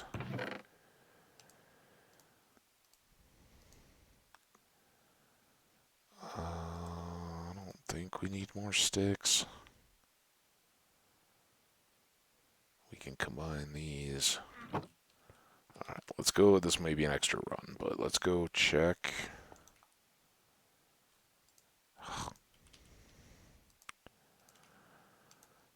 Can planks be... No.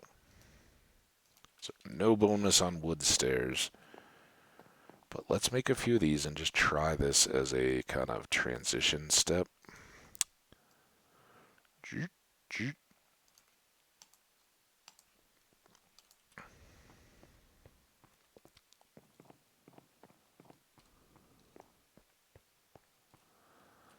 And here, I'm thinking we go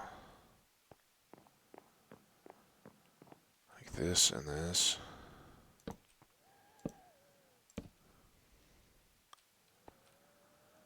then we can do it over here. We should be able to reach across the middle for those other ones. I'm having to do a lot of shift clicky balancy stuff. Oh.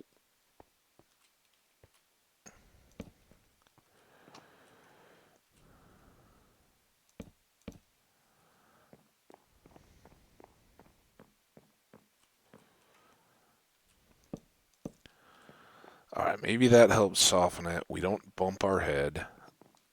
We get a slightly smaller but still present space to climb up into the upper level.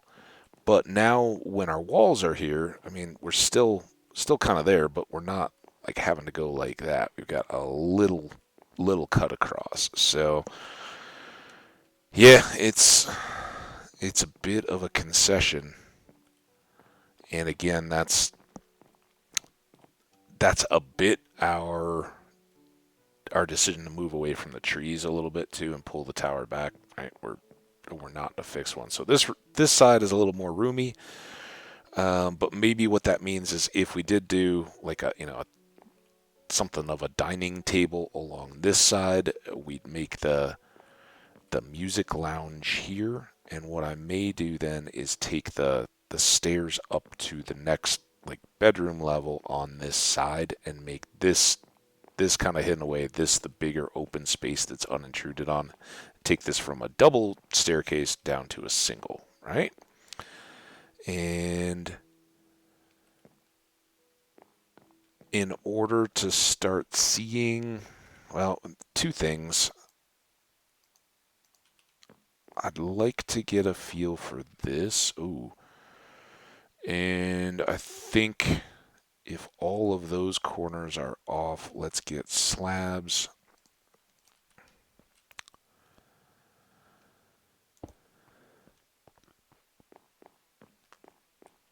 Soften that. That's pretty harsh.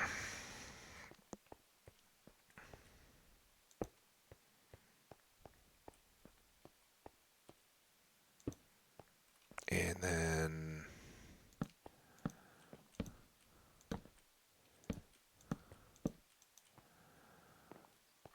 I don't know that I want it to cut in.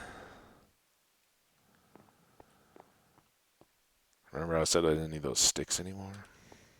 I was wrong. Totally wrong. Alright.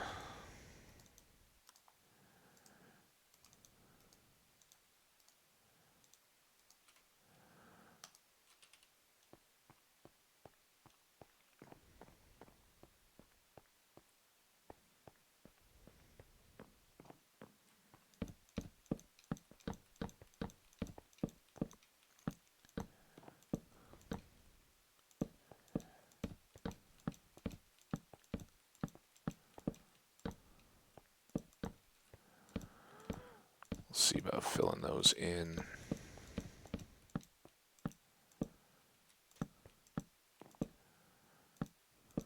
We're going through a lot of fence here to not make it all the way around. I mean, I think they would have to be, but what I'm really hoping is if we start building this tower up in white, we want to have some contrast. And I also think we're going to do probably some more oak wood built into it just to give it another color, continue the theme from the bottom, but it's going to be much more of an accent feel than a integral part. And maybe it'll counter this white.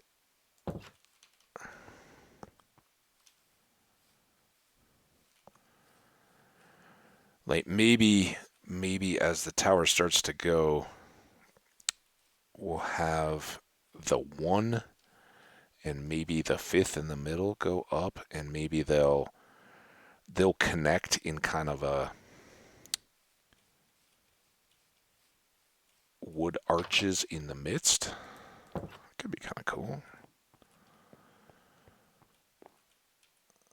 To do all that, oh, first of all, we need more sticks or more fences, right?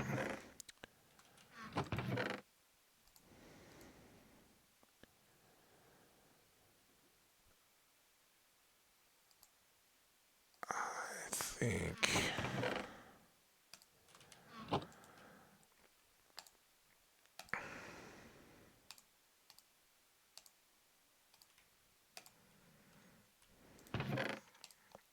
we got sticks now. We're gonna have to make torches anyway, so it's no big deal. Sticks.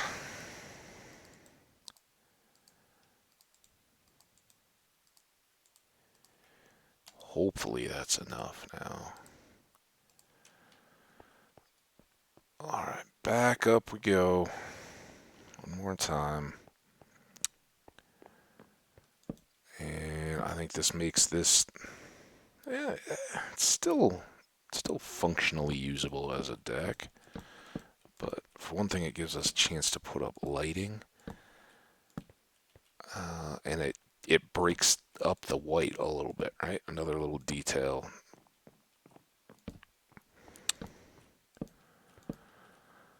Okay, so there's our big balcony. And again, if this is kind of our entertaining level, then we can have, if it's a nice night, people are coming over for dinner or whatever, come on out on the deck, check out the animals, the scene.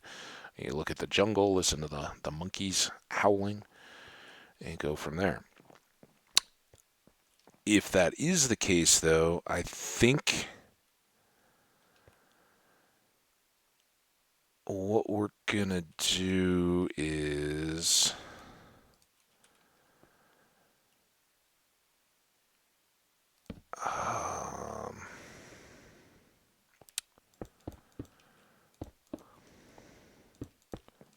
first of all, just get this in. These two will be our access points. Oh, and I already switched up that.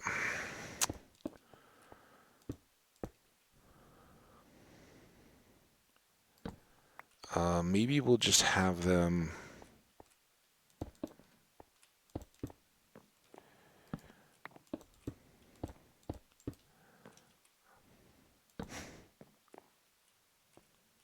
odd. Now that's the that's the tight side.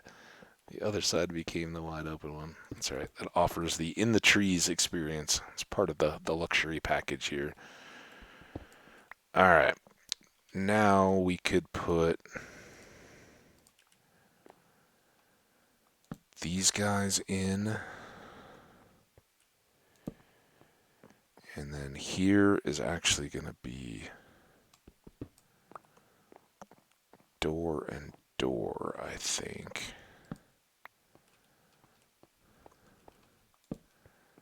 There. There.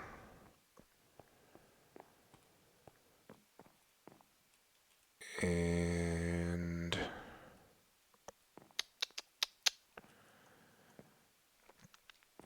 let's get our doors and some glass.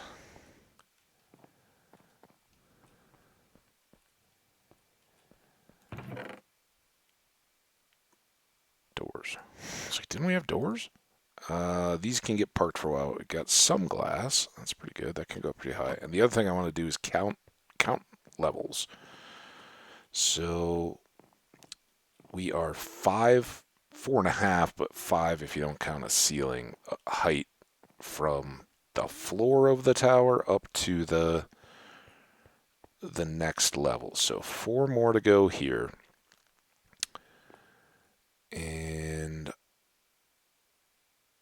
I think we got plenty. Let's go 2. We'll just do 2s.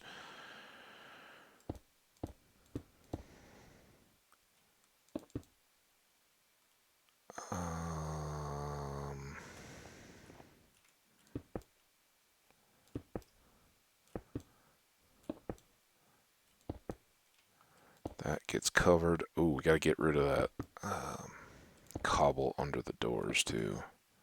Figure out what we want to do there. There.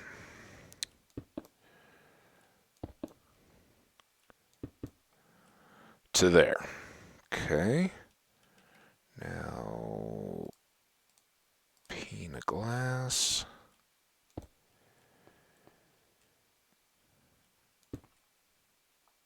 Pane of glass.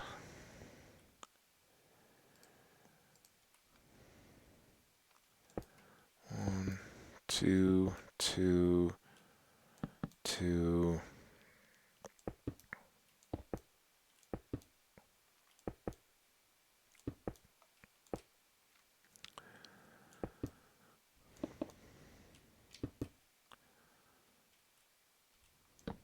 Two. And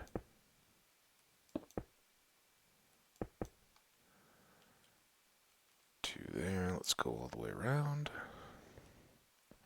Oh, we're gonna run out. Okay, let's go deal with that head on.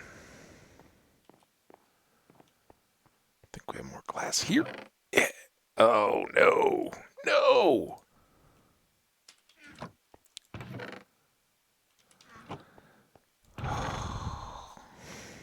um...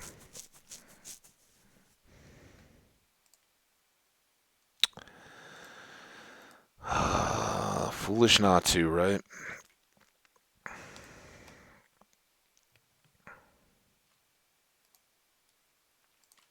This at least.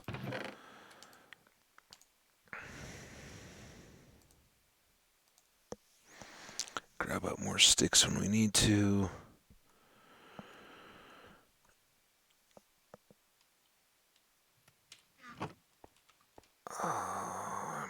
No, it's not nighttime. We could maybe be, while we're waiting for that, let's get these. I think I want diorite on those. There, but then I think I want to swap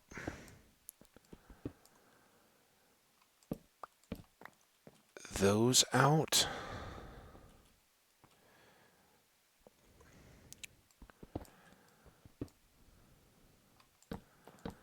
Just to give us a little bit more continuity.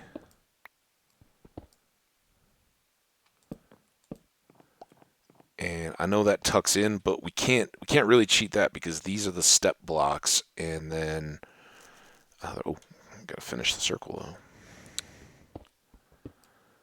though. The others are half slabs, so that would show from below, and I didn't want to do that, but I kind of like that. That gives it a little decorative touch. If you're out here, we got these doors, right? We can put them in, and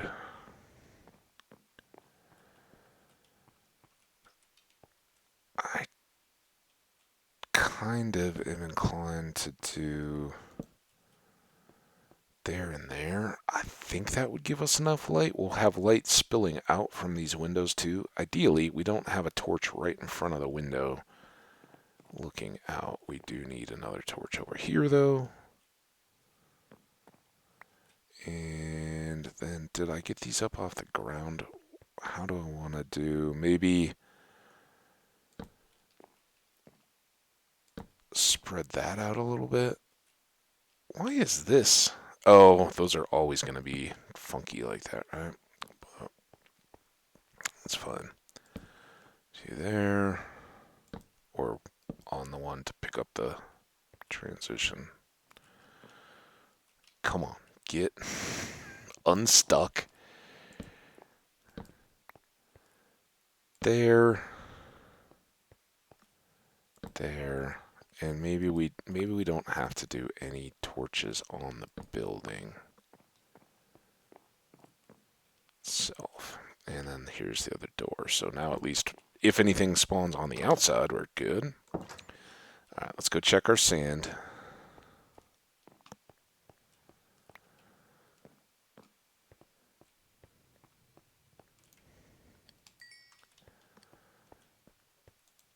That will give us enough for this course of window panes at least. And put those away. We can store the rest there. Let's go ahead and go to sleep.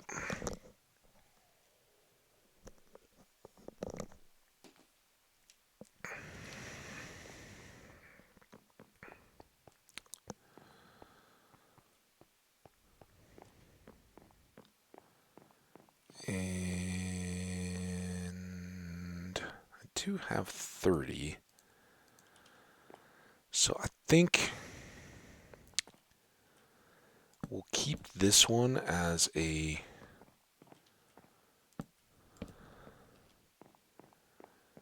nice.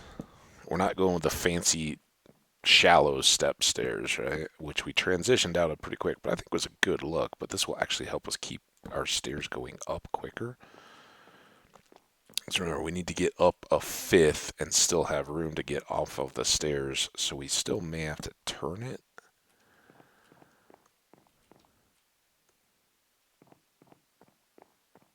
This is 1, 2, 3, 4.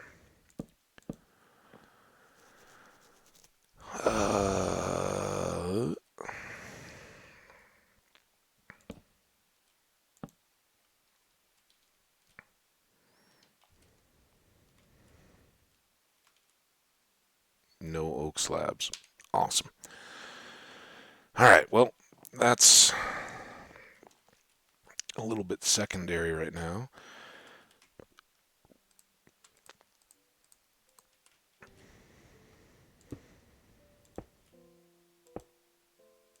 Those. All right, we're all ready to go. So we're going to do one more. So our windows are 3 high, 3 wide, nice big picture windows. And cover it up here. Although now I need to think about, do I want to cut back in to put the oak in more decoratively than just corner posts on a circular tower, which kind of disrupts the effect a little bit, doesn't it?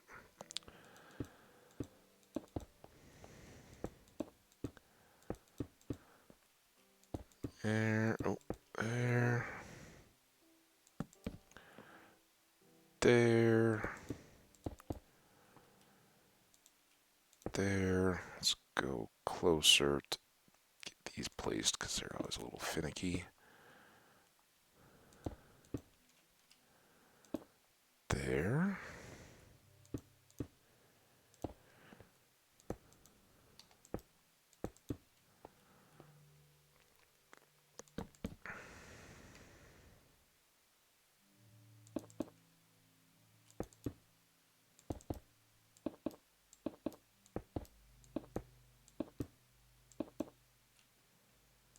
Oh, no, no, no, no.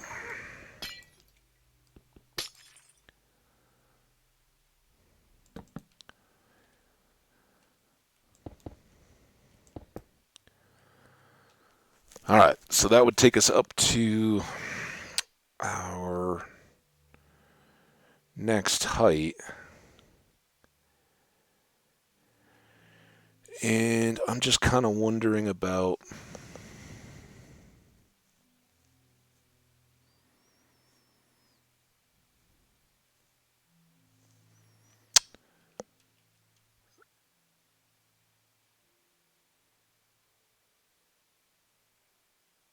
something like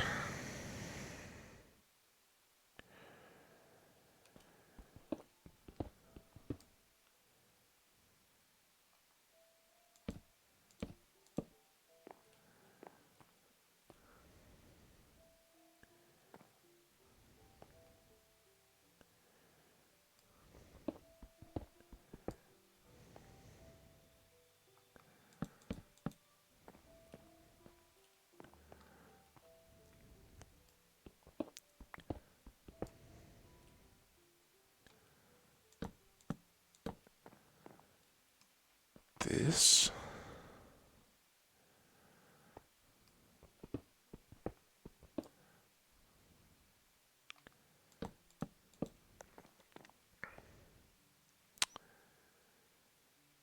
And then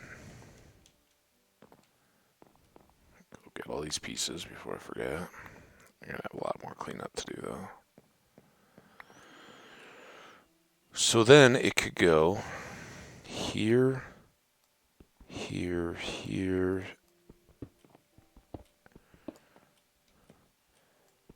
there, there, up, and down once more.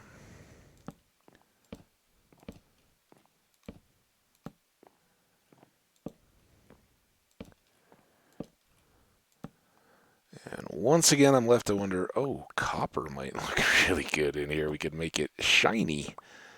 It would eventually green out. It would probably have to be waxed, I think, if we wanted to do it that way. Which, of course, we're a long way from all those resources, but...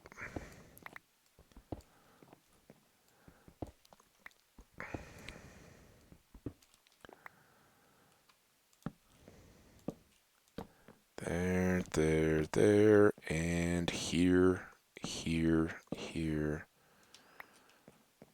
there.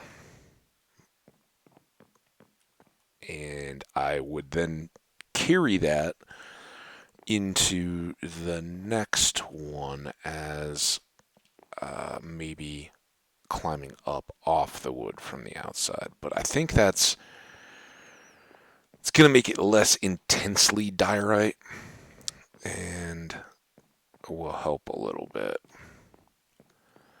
All right, now we have to figure out what we're doing with these stairs, right? Because if we go up, I guess we don't have to overcomplicate this, right? If we go up to here, we've still got, yeah, this is great, actually. This is perfect.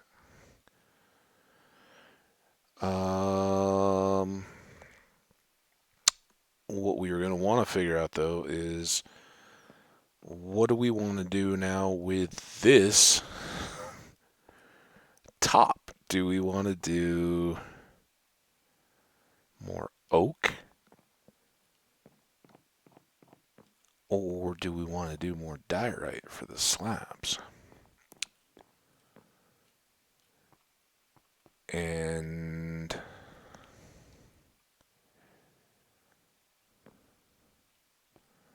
how should all that look?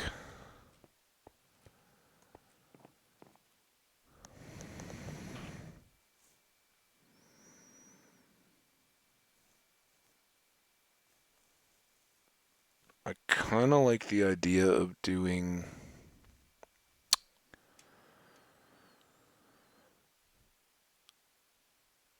oak to kind of sandwich this whole level, and then we can figure out the next more private levels as we go, right?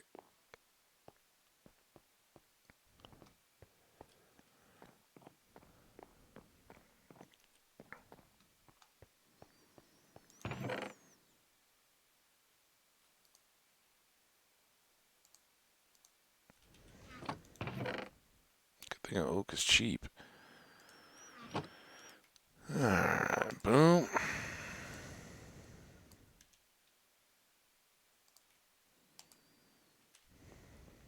Let's see if this gets us done.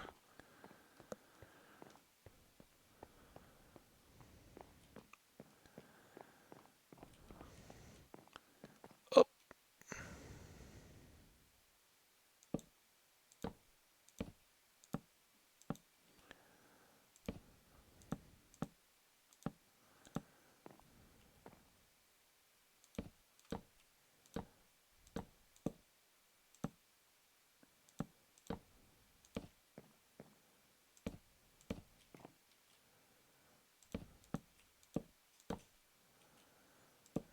And this is also where I think we would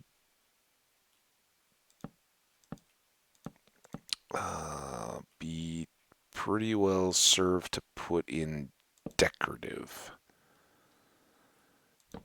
because this is gonna be solid ceiling now.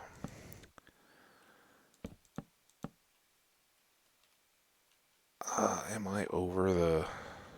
I am one over, but that's probably all right because we want to keep closing stuff in. But the ceiling that you can look all the way up from the ground floor, all the way up through the entertaining level to see. What do we want to make that kind of show off for our guests, right?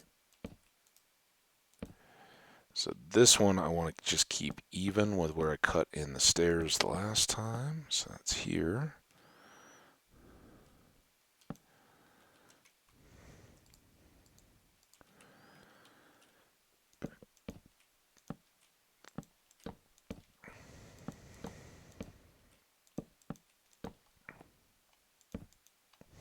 Sleep under the stars.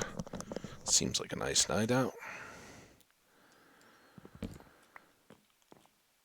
And here.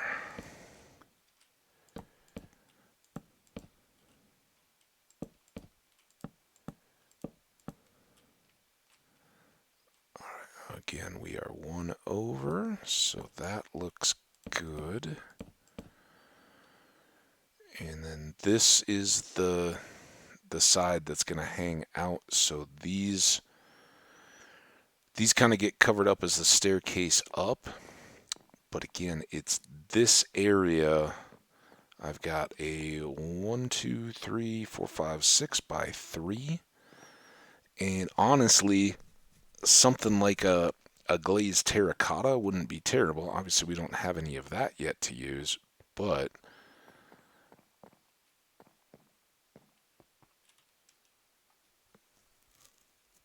could be nice.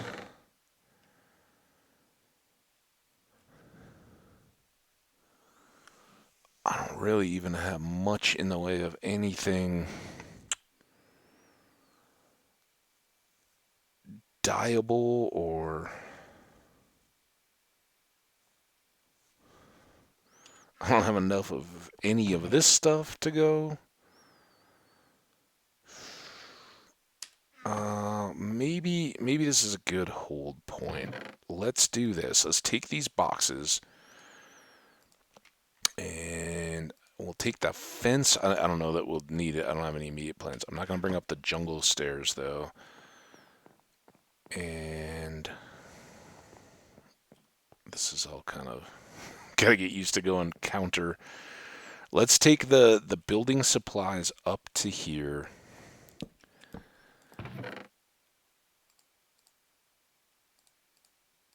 so they're not choking our regular inventory. I mean, we certainly we still have a little bit more diorite. This tower, I think, will go up another full level easily. Let's also do...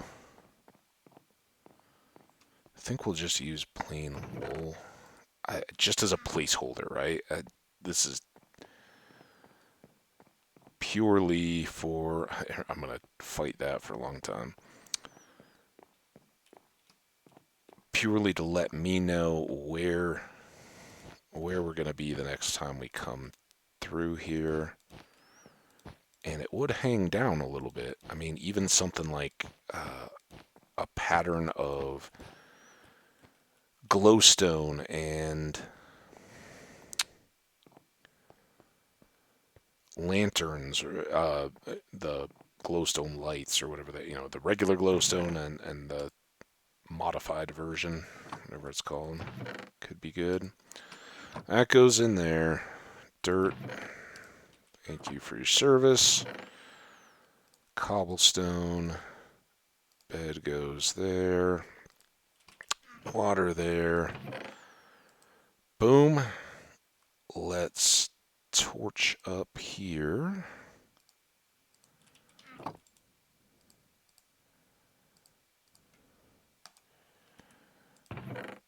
Back to good on torches. We've got... I think this is close enough to combine. May not be the most efficient use. Let's make one more shovel.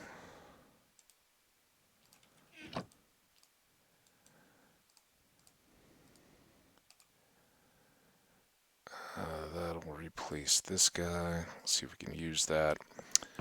So, hopefully you guys didn't find that building too painful. I had a blast. I just kind of fell into it. I wanted to go get some diorite, but I didn't think we'd keep going that far. We are going to go on a bit of an adventure next to see if we can get some more things to help us out in the game. But I think for now, let's go back and do another run of the island here, feeding up everything that's all the animals. Sheeps and oh, I should get the shears while I'm at it. Feed and clip.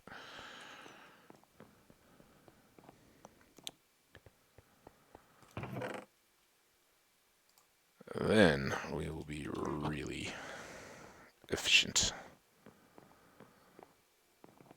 And it'll give us a chance to kind of observe and think and see how we like it from various vantage points in the distance. I think, for early build, it's kind of awful. I would, as I said, I think I'd like to make some kind of little entrance porticos to come out. At some point, we may modify this cobble as well. I like the idea of a building starting, on a solid foundation and getting transitioned up. So, no problem there. Now, let's see if we can get you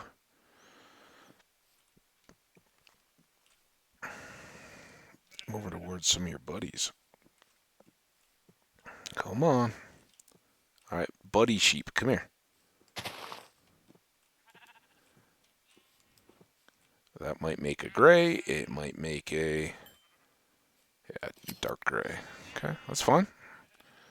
All sheep are welcome.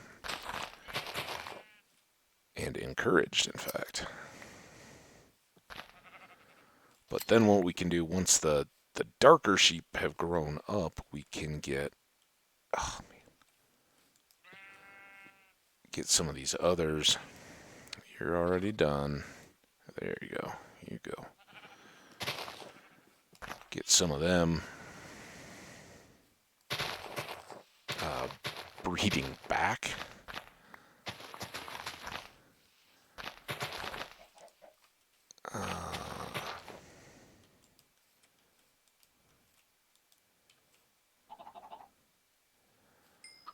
I had a fun little diversionary internet reading kind of thing, I guess.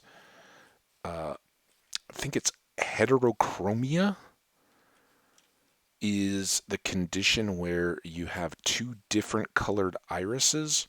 Um, so, one eye may be green, one eye may be blue. It's fairly typical well, it's much more typical in animals than it is in humans. In animals, it is usually, it's basically a mutation, right? Obviously. Um, but in animals, that's usually the case where um, the breed, whatever it is, has been too closely bred, right? There's a bit of inbreeding starting to introduce some some modified characteristics. Now, it's not as awful as you might think, right? It's not horror movie freaks and stuff, especially in animal populations, because um, for one thing, you're breeding for characteristics that the parents have, and for another, um,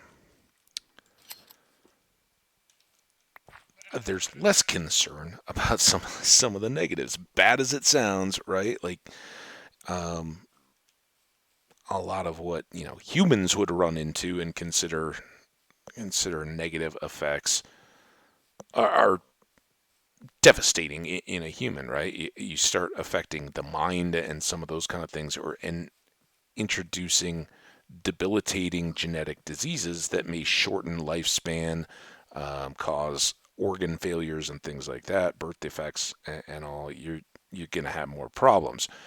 In animals, I'm guessing, I don't know anything about this, but I'm just, it kind of makes sense, right? You don't care if the long term life expectancy of, um, let's just say they're, a breed of bacon pigs. I don't know. I don't know what that would exactly look like. Oh man. Cows, you go away. I'm trying to get the sheep here. This is a sheep only party. Oh, there's another cow though. Come on. Come on. Over the top of the hill. Alright, you especially. Cow. You cow can stay or go, whatever you like. Somewhere over here we got the other black sheep. Unless this is it and it just like made a beeline and is trolling me. There's that hole that we covered up. So this cow is going to be completely worthless over here. Is this the black sheep then? I would guess. Yeah. And now I've lost this black sheep. Come on. Okay. You. Oh no, you're not ready. Okay. Well, whatever. You guys all do your thing now. Have a good day. We're going to get ready to sleep. We'll sort all this out, but if we can start breeding up more black sheep, that would be cool. Alright, looks like we're ready to sleep now. Yeah, I kind of like those little curved stripes. I think that'll be cool. Um, you, my friend, come here. Come back over to cow corner. That's what we call this. And this is, of course, why it is far better to start making some animal pens early on, because you spend all this time chasing around. I know one of those is ready to go. There we go, another cow. As they scatter, right? And they are prone to scattering. But you and you can get busy. You and you. I don't see a U for you. Oh, that's terrible. We were texting about tonight's hockey game. Everybody was talking about, the previous game. It had been kind of quiet yesterday. It's kind of one of those deals. Everybody's in. I talked to my buddy in Hawaii quite a bit. We were both following. He was watching more closely than I was. I was playing Skyrim, but we were both following the action in the other games, and kind of talking about what had happened and the more information that had come to light after the game, the post game pressers and all that kind of stuff. So we did a little hockey talking, but otherwise it was fairly quiet. All right, we don't need to belabor this too much. I'm really just feeding them up to make it easier to once we do get to that point. Um, I do want to be able to breed up the cows, especially if we can go around now and get a bunch of hay bales. But let's go back down into the basement. Are building up seeds as we go. Try not to use too much of that. We'll stack the eggs. Replace the wool that we marked with and got a few more. We don't need the shears. Put the bread back in its place. All right. Otherwise, other than that, we are ready to go adventuring again. And I think I'm going to make another boat. We got lots of wood now. Turned into logs. So let's make another one of these so that from our house we have one going in either direction.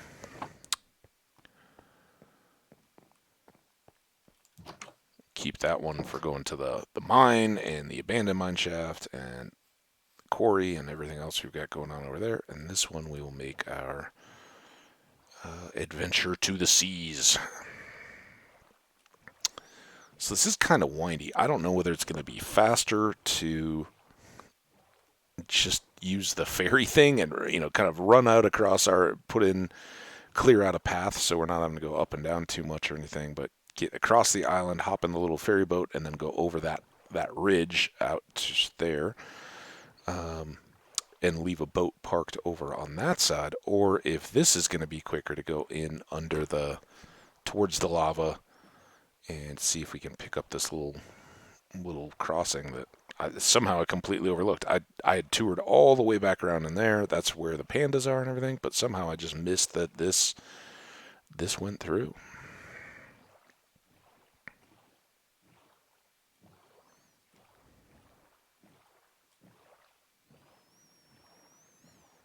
Now we got that, and we will try to loot a few of these things that we know are out there and we're a little deep without our respiration helmet. And even though I know that there's another shipwreck out kind of that way, I think I want to go hard east and see what the coastline is or what it has to offer. But I think there was another portal, and I didn't grab its coordinates. I'm sure we'll see it a million times on this playthrough, but if we go out kind of around this pointy island, I think it's out off that end of land, and then we're going to go kind of east along this coastline and see what the shape of that is, and does it come back around where like the abandoned mine is and all that kind of stuff, or does it kind of just circle back over to the snow? And who knows what we'll find. That'll all be new exploration, but I thought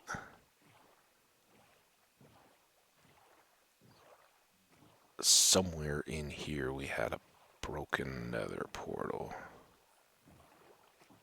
So that's what we're looking for. Is that it? Oh, maybe it was up off this little beach corner here where we spent the night farming sand and birch and realizing we didn't have a bed. I did grab the bed this time. Not that. Oh, man.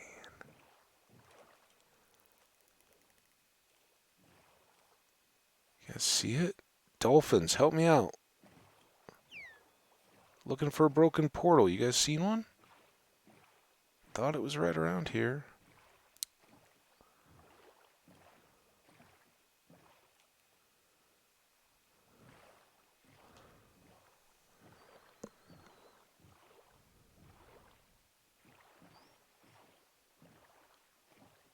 Oh, is that a ship or a geode up there too?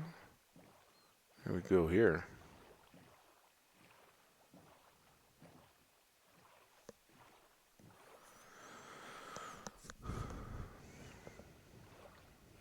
Because that one just happened to show up. I don't even know if you guys can see it yet, but we're getting right over the top of it.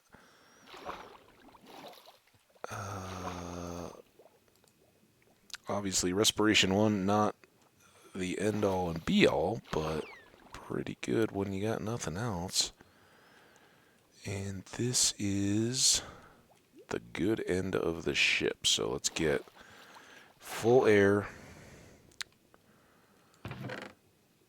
Nice. One more. I know Bobby was talking up making a diamond pick to start things off. That's possible, I guess. And then this might take us right down to the other. Yeah, it's right there. Okay, I just want to line up, and then let's go re-top off our O2.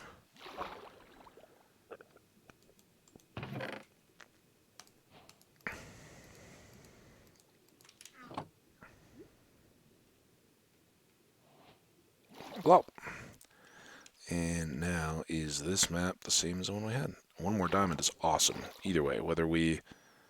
Now, that is definitely different, and definitely back here where we had our little battle night.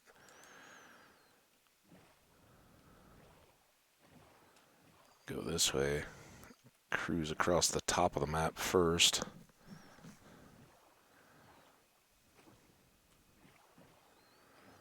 Sure wish I knew where that portal was, though.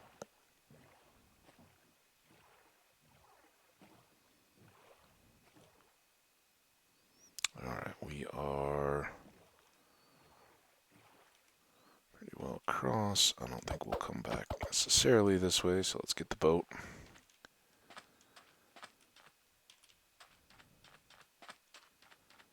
Alright, over the top of our goodies.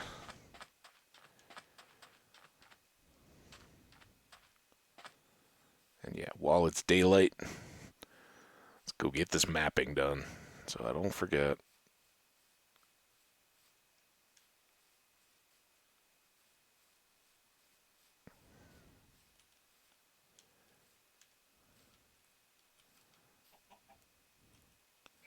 This is why we do this during the daylight. Hi, chickens. Hi, sheep.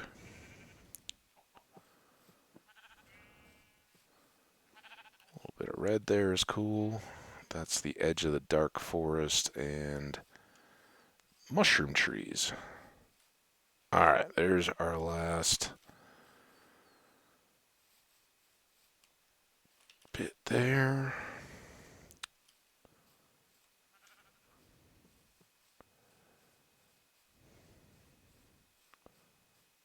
Oh no, missed some.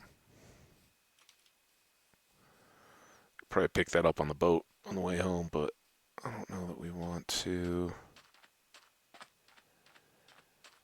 chance it. Alright, there we go. Fully exposed map. Put some cover on.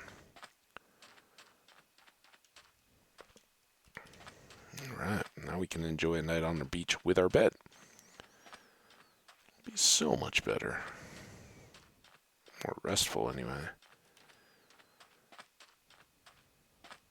Oh, I put the map away a bit too early, didn't I? You can tell where my priorities lie. Like, oh yeah, the treasure, too. Wait, did we already come and get this treasure? Is this what... This is one where Bobby was like, oh, you forgot the chest. I can't even remember what world that was or how recently or not.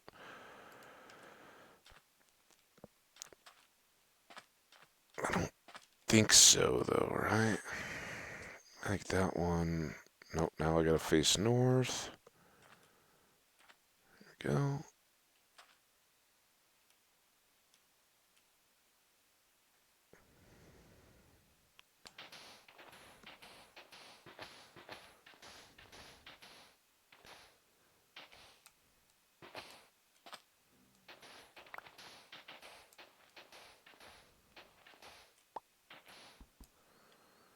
And seems to have.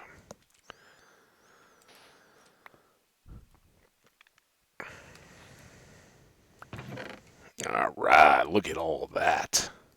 We can have a sword and a pick and a. Yeah, we got 8, so we could have a sword, a diamond pick, and 2 for an enchanting table if we can get a couple more pieces of obsidian. Not bad. Some cooked salmon, always good. I don't think we need that. 2 water breathings. And now it begins. And we kind of need the sand again, too, right? We don't really need paper. And we don't really need to carry that around. Kind of tight here. We could put more stuff over here. What did we leave in this chest, by the way? That's some pretty bad stuff. we can bring home a stack of sand. I do think we're gonna probably run this stuff back. We got the boat treasure and the extra loot. And since we're going, let's go ahead and grab that. I think that's everything I want here. Did I leave anything in this furnace? No. Alright. So this will further support our deal. I just want to look. See if I'm missing anything out there, but nope.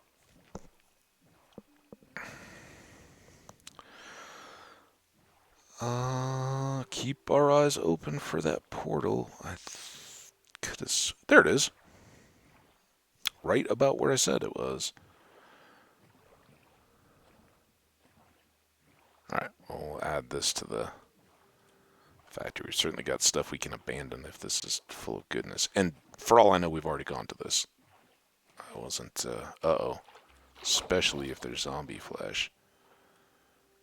And was this the one that had the gold blocks and everything? Eesh. Might have been. Oh, okay. Hold on.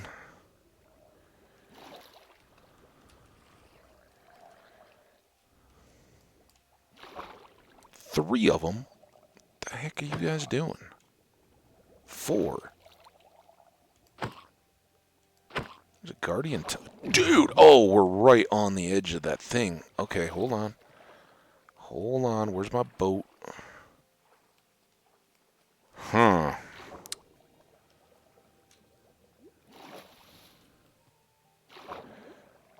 Just want to keep them kind of with me in case Trident guy kicks out. Was that him or was that Trident?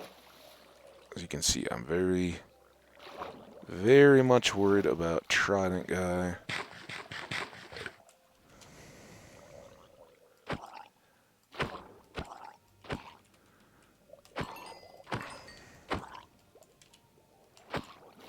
What was the world that we lost fairly recently because of... Oh, was that one? Yep. Okay, hold on. Time out. Gotta get near land.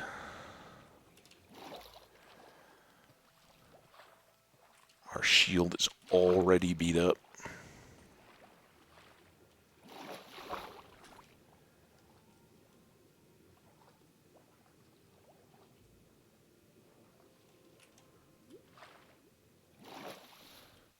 Again, I don't want to lose all the progress we've made here.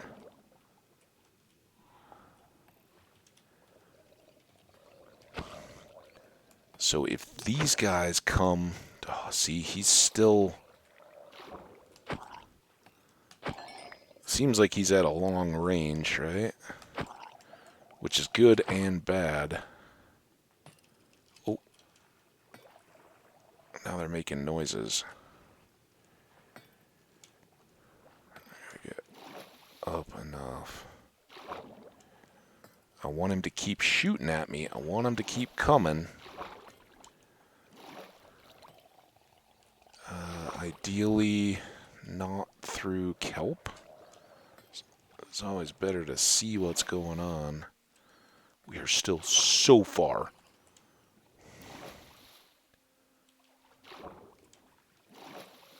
Is he still... Okay, still shooting. I can't really even see him.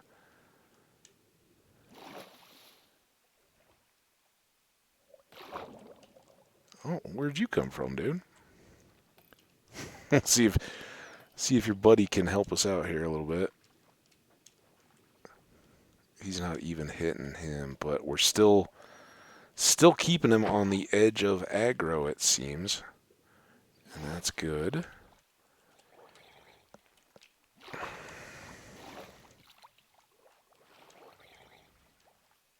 Look how far back my boat is now. How far the shore still is.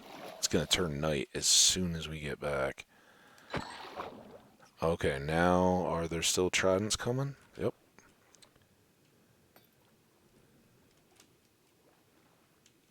Look at how many tridents there are on the ground. This feels very cheaty, but he will wreck my shield before I even get in on him. The good advantage here, though, is that we've cleared out the other guys so they can't gang up or come around behind me. Like, that's how it gets really bad. Come on, man. I gotta do this.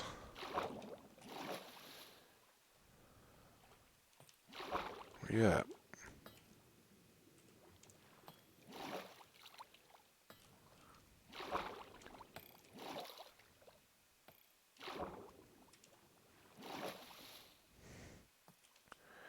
How far is this land? Come on, man.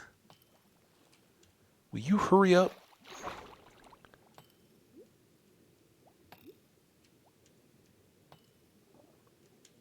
I don't get why he is not coming up on me quicker.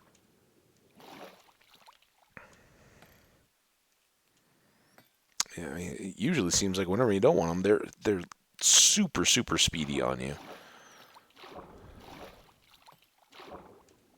This guy, though, he's like got a turtle master on. So now he's too deep to be seen. Come on, dude.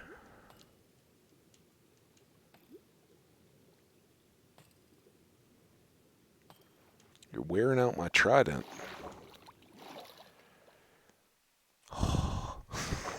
Look at this sun. What I don't want is to lose him.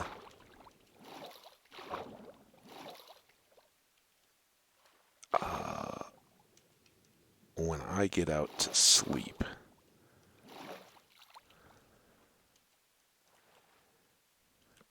And we can certainly do this.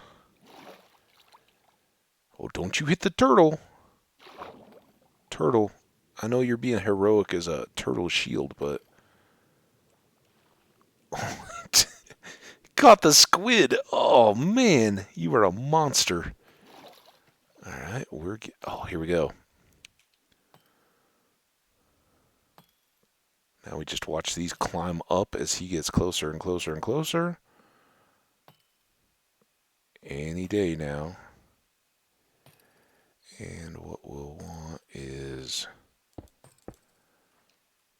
something a bit like this, where we can stay in the water. How's our sky doing?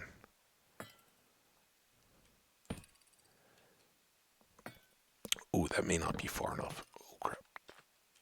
Crap.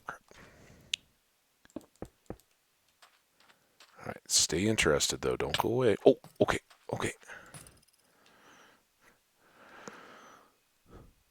Alright, you guys ready for this? The great battle is upon us. If he didn't go away. He's still here. Oh, okay. You're still there. I take it back. Everything I said about your mom. Oh. All right. Hold on.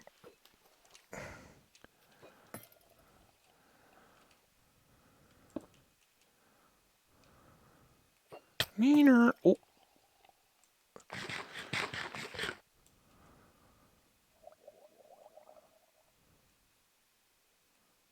Where you at?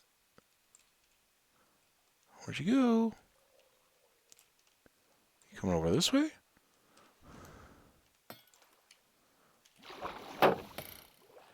Look, dude. If you want to do this, I'm fine with fighting you, but you gotta come. Gotta come meet me halfway, man. Oh, you know what else I have to do? This is perfect time for steak. And perfect time. Alright. Oh, turtle. Oh.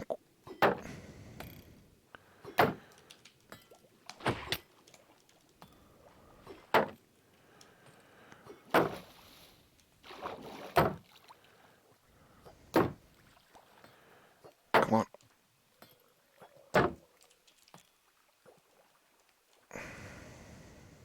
See, that's when my shield just gets wrecked. Oh, ow. Hit him! No. Ha ha ha ha. No. Oh? No, those are all just fallen lame ones, right? But look at what that did to my shield. I stand by my decision.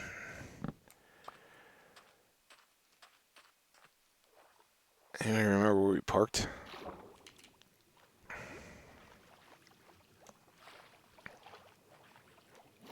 I guess we were too full for the squid ink? Yeah, it said.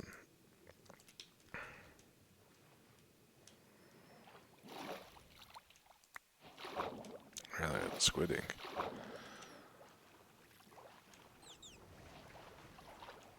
Ooh, a little Dolphin's Grace. Okay, here's the different kelp.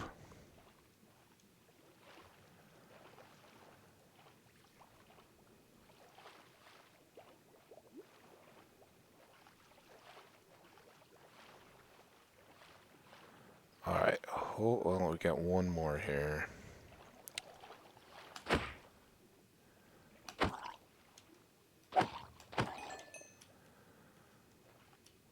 And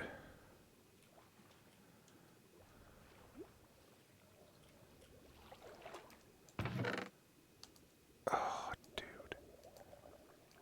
I hear you guys, I'm so scared. Is it just one?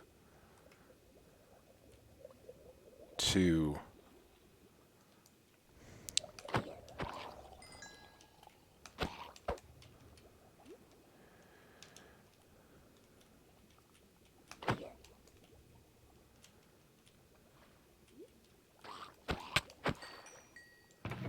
Alright.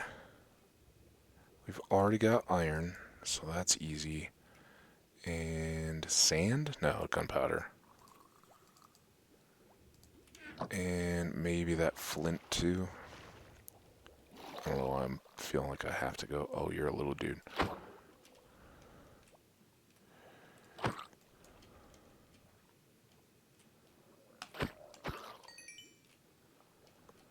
Enough already. You know what? Oh, fine. We don't need the little gold nugget, guys. We're full. We got the good stuff. That mending combined with the fire prot 2 gold, that would be a good little start for stacking up a nether outfit.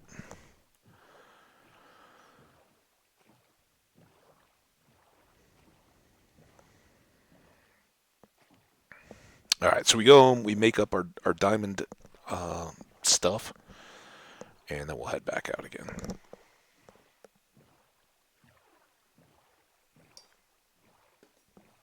Diamond sword will get us that one extra attack damage.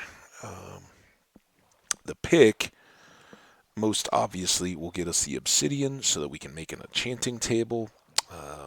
Obviously, we don't have quite enough levels yet to be formidable, but we can certainly get there. Well, here's our little marker. Did I not go far enough? Did I go too far? There it is.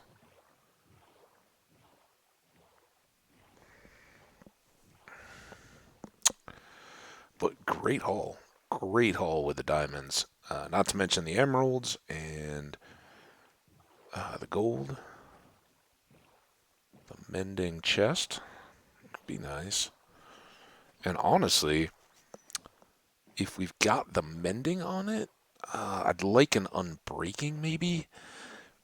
Just to keep it from going, but until we're able to replace that with diamond, the defensiveness is as good as our chest plate here. It's +6 armor. Or not. Never mind. Only a +5. So the armor and the... Because I thought the tools were identical, iron and gold. That does not seem to be the case, though. I know gold is better against zombies. But I don't know, again, I don't know if that transfers to the armor, right? Is that just a sword thing?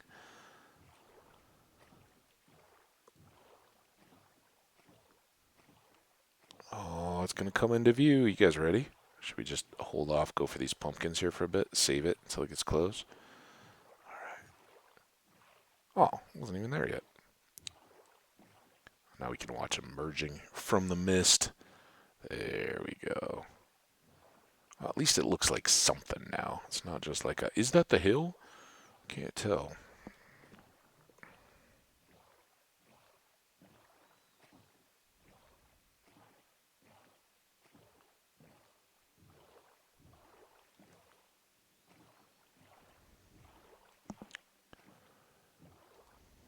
And then as you get closer, kind of get the detail on the fence. I like how that little bottom area transitioned out too. I think that's kind of a nice little framey bit. Ooh. Are we going to have one of those on every edge? Usually we do. I don't think we can break that. I don't know that we can get that same angle to go. We can try. How many of them are there? 2 there. Is it 1 on each side? Usually that's... No, this one came out clean. And that one came out clean. So, yeah, I think we should try to get those replaced. Let's... Although the fact that it's on one side and not the other, that does kind of worry me. Right? Like we have that overhang built in. Is that causing... Oh, I had the gold. I didn't even see it in the heat of the moment. I was like, get out, we're alive. They're all coming. Feathers. Oh, it was the flint. We got the gold, didn't get the flint. Flint I can live without. That's fine. This is technically going over in the other section. Put the water breathing in there. That will start to get overwhelming. Food.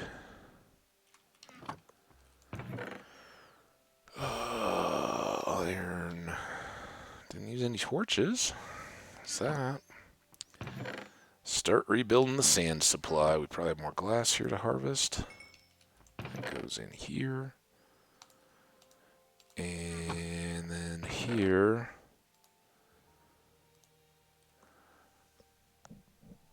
Yeah, that'll be good, but we'll kind of hold those for now. I don't see any point in doubling up our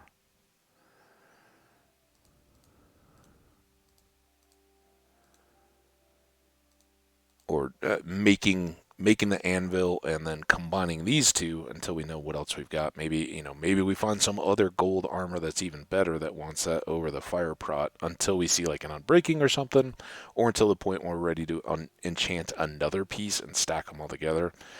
Not too worried about it. So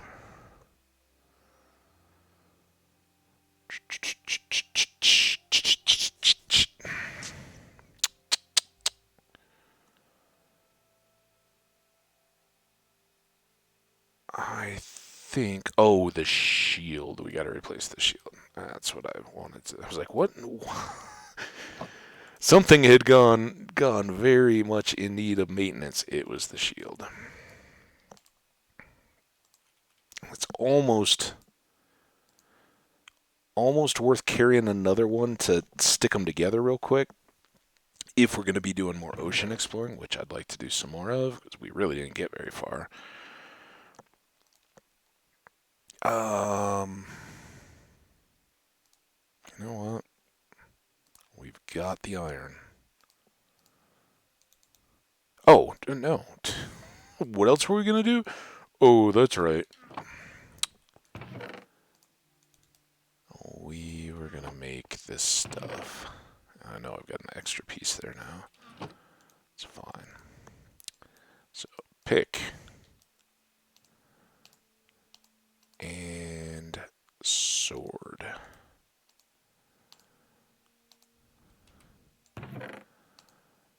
Those away. That away. Alright. I don't.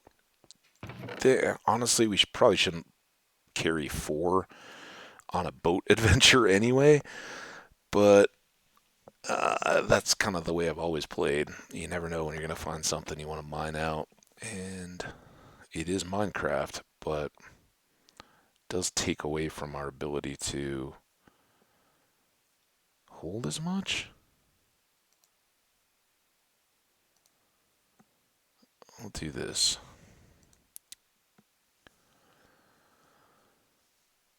And this may be overconfidence, but anybody who watched the last episode knows I got a tip from the chat. And it involves that. So let's bring it along. Sleep in our home bed, and I do have the other bed. So now I guarantee we'll go find stuff. We won't see a single bit of combat, and we'll be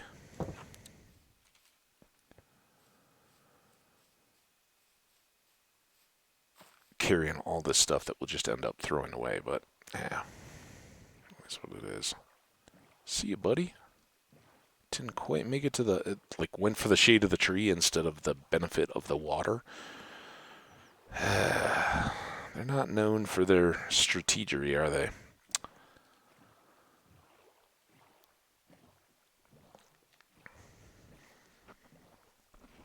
Those look like stars popping out.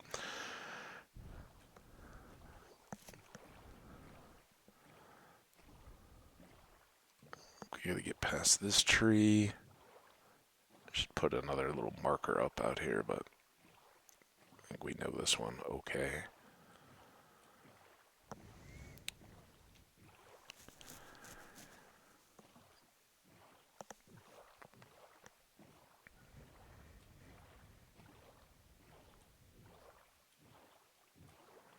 All right, to the east. Yeah, no other stuff remembered that I want to get to. We're just following the coastline, see where it leads us.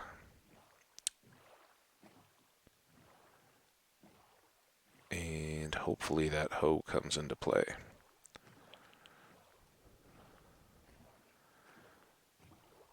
Do do do do do do do do do do do.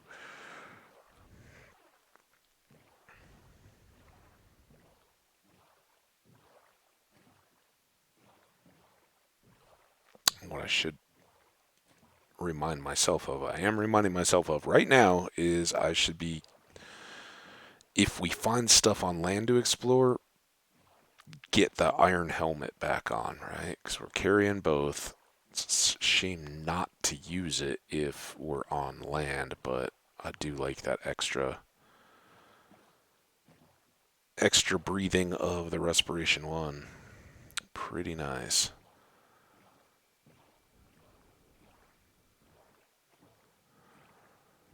Want to shout out to the YouTube VOD watchers. Thank you all so much. I saw another somebody stopped along. Oh, looks like we got some of both coming up here. Ship and a broken portal, and we will put our iron pick to good use here.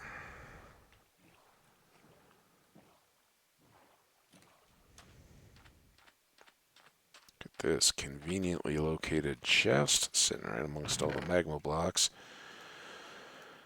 Oh, we don't even need to.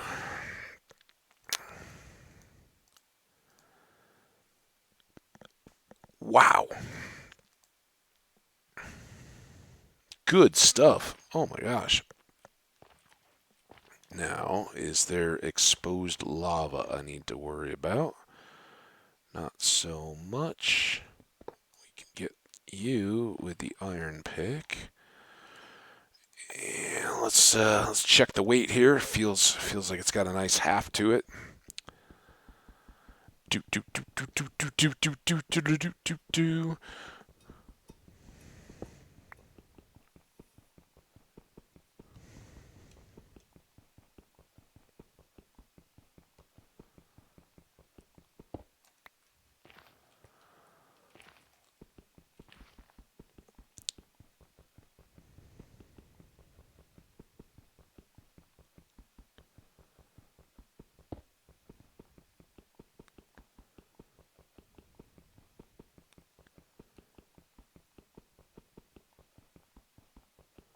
Little slow.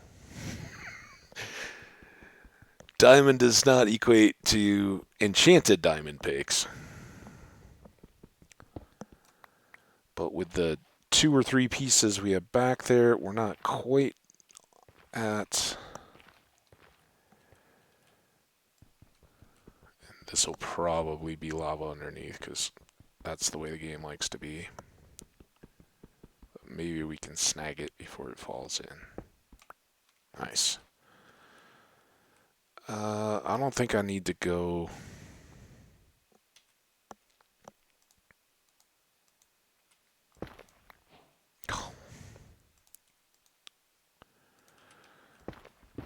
Definitely don't want to use up the diamond pick durability on netherrack in the overworld if you can avoid it with other tools. So we've all seen how netherrack can chew a pick.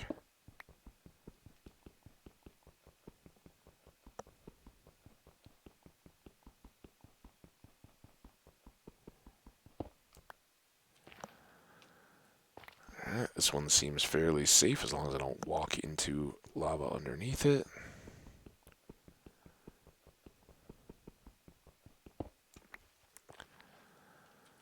This one seems fairly safe. Seem rationale.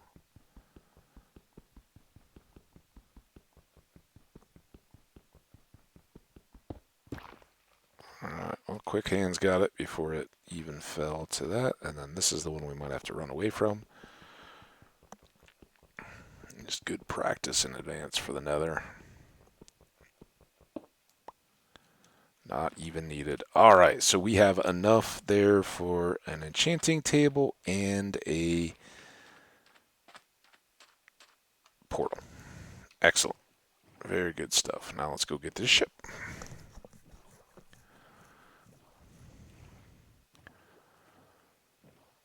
looks very intact. Second one, um, it's a little odd. Might get funky here. Definitely looks a bit funky. Just see the chests are there. Oh, oh, there's one. Reach it. Ooh, good haul. One more diamond. We're not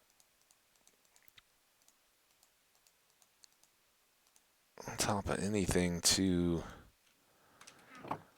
amazing just yet, but we've done very well on diamonds out of the chests. And look at this, nice and easy. Waiting for the map. Alright, we definitely don't need another rack. We'll definitely take paper and feathers for now. Map, and let's go see if we can get some more food goodies on this trip. Vanishing, binding, paper, thorns. Ugh. I don't know about any of that. I think we did already eat a stew, though.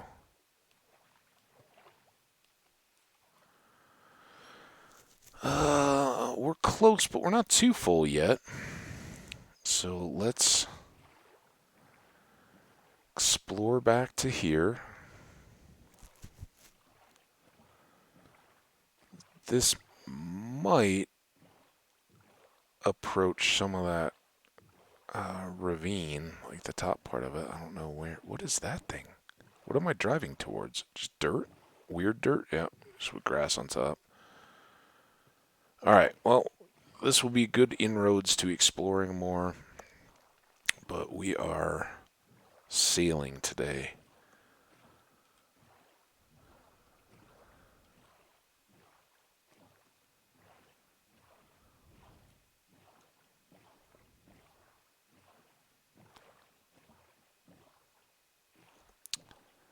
So we talked about heterochromia, I believe is what it was called.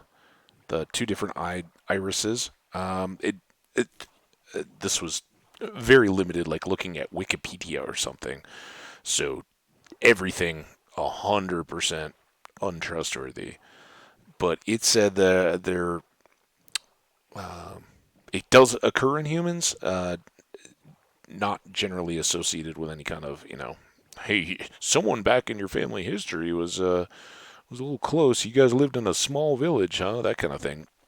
Now, they think it just happens enough, and with humans, you're more likely to talk about it, and doctors are likely to have a medical file on you to be able to go back and say, yep, this many people have reports of that. And of course, there's different kinds too, right? The most pronounced for probably people in the gaming background, at least for me, are where you have two different eye colors, right? You have one, your left eye is, say, blue, right? And your right eye is green, and they are vividly in contrast to one another.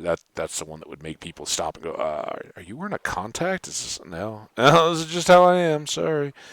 Um, but then the other aspects are the partial or complete multicolored within an iris, an individual iris, right? And that would be, you guys have probably seen this a little bit, but you may not think of it too much.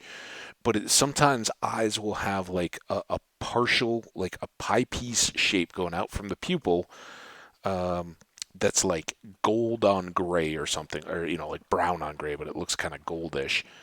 Um, or it'll be partial in the sense that like the ring, and it may not be like a tight ring, but starting at the pupil, the iris is one color, let's say brown, right? But then as it goes to the outside, it becomes distinctly different and would be like a gray or green or something like that on the outer ring of the eye. So you can have a ringed, or you can have partial within one or both irises. Irie? I don't know.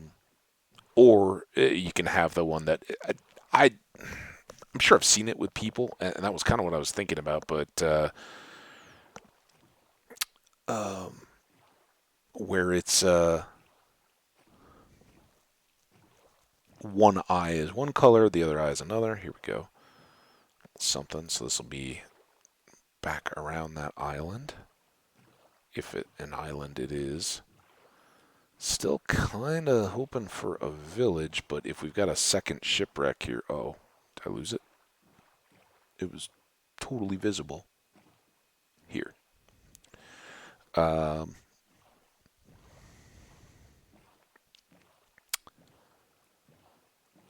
then it would be something we'd want to look at. Okay. Oh no, I'm sorry. I'm trying to park on this boat. Uh, with people, the two different colored eyes is would definitely be something. I'm sure now you could play it up or not as much as you wanted to because they do such a good job with the colored contact lenses that if you wanted, hey, I want my eyes to be the color of one of the eyes or the color of the other, you just switch out a contact. And while that makes my stomach curdle a little bit at the idea of putting in and taking out contacts and all the stuff a lot of you guys do, um, for cosmetic purposes, that's come a long way to where they look very, very realistic and really tough to tell anything is different from the regular eye, or that other than a lot of people go for a big effect, right? So they'll wear pink or teardrops in the eyes or something like that in a contact for regular purposes. You could easily change your eyes to something fairly subdued, and I don't think anybody would notice that you'd switched it up. So pretty cool. That came out of a chat was talking about, like, the scarcity or rarity of particular eye colors, and what part of the world you're in and where they're common, and started looking at the multicolored eyes. So that was kind of a fun little spontaneous topic. All right, let's get this thing going. We still got our respiration helmet on. We can dump those and those certainly if we need to. And the stew. So let's put these up in order of dumpability. Everything else, I think I'd like to hang on to. I mean, if push comes to shove, we haven't even taken a ding on our shield. So that could be one that would go in. I can't even tell which way this ship is oriented yet. So I guess, okay, so this is the food chest side. Very good. Oh, guess we didn't need to go up yet, but better safe. If I'm gonna go up though, let's fill the lungs. All right, now you. I'm sure we ate a suspicious stew, and if it ever came to it, we could certainly eat another one. All right, wait for it. So we grab the paper. We need to put this away. We need to do this. Grab these. And then do we want books more than a banged up shield? Probably. Shields are cheap. Alright, looking good. We agree with everything that we've got here. If we could find some more villages and get some more haystacks. Now where am I? Oh, I was in the doorframe. Alright, still daytime way up there. Oh, and we missed the other chest. Shoot. Alright, should we do a chop on this one? It's kind of a good time to do a chop because we've got the respiration and we're already full, so we're not going to get immediately clogged with slabs and everything. Alright, now because we're so deep, we'll go refill, and then we should be able to manage the inventory and empty the chest before we have to come back up. It's long way down. And mercifully, everything already has a stack. Could have used a few more diamonds. Oh, that's an acceptable margin. All right. Well, let's see.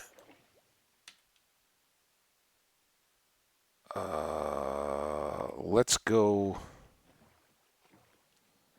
home first, and then we'll check these treasure maps and see. Come back for those, right?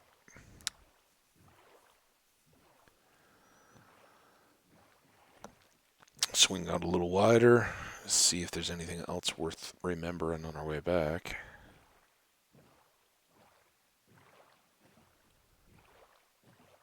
Didn't go too far, but we'd come out from that coast a little bit.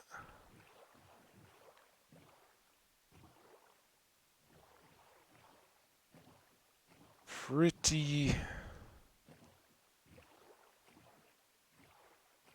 empty, as most seafloors are.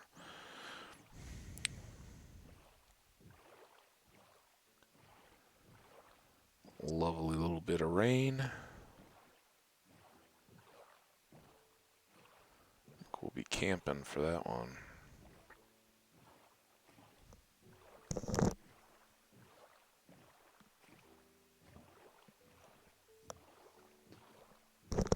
What'd you guys think about some kind of a potion or something for boat speed haste to bring these back a little bit? Or is that not worth it because you're going to get wings eventually? But for somebody like me who really enjoys the early part of the game, it's appealing, I think. So let's face it, as soon as we can start flying, we're missing out on all the rest of this, right? You fly all the time once you can fly. You don't take the long boat trips because they're too tedious and slow. And you miss out on seeing a lot of stuff. Now, the big problem, I think, would be just like the wings. The faster you go on the boat, the tougher it is for the world to load as you're traveling. So it might get a little annoying there. You're trying to boat along and see the terrain and all that, and it's constant. You're constantly pushing up against the edge of the world load. So, maybe.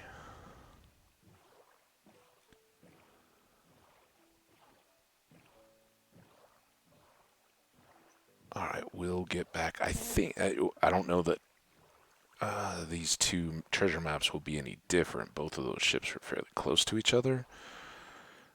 But we'll try to turn around and get a treasure chest hunt, treasure map hunt done here before the end of the stream.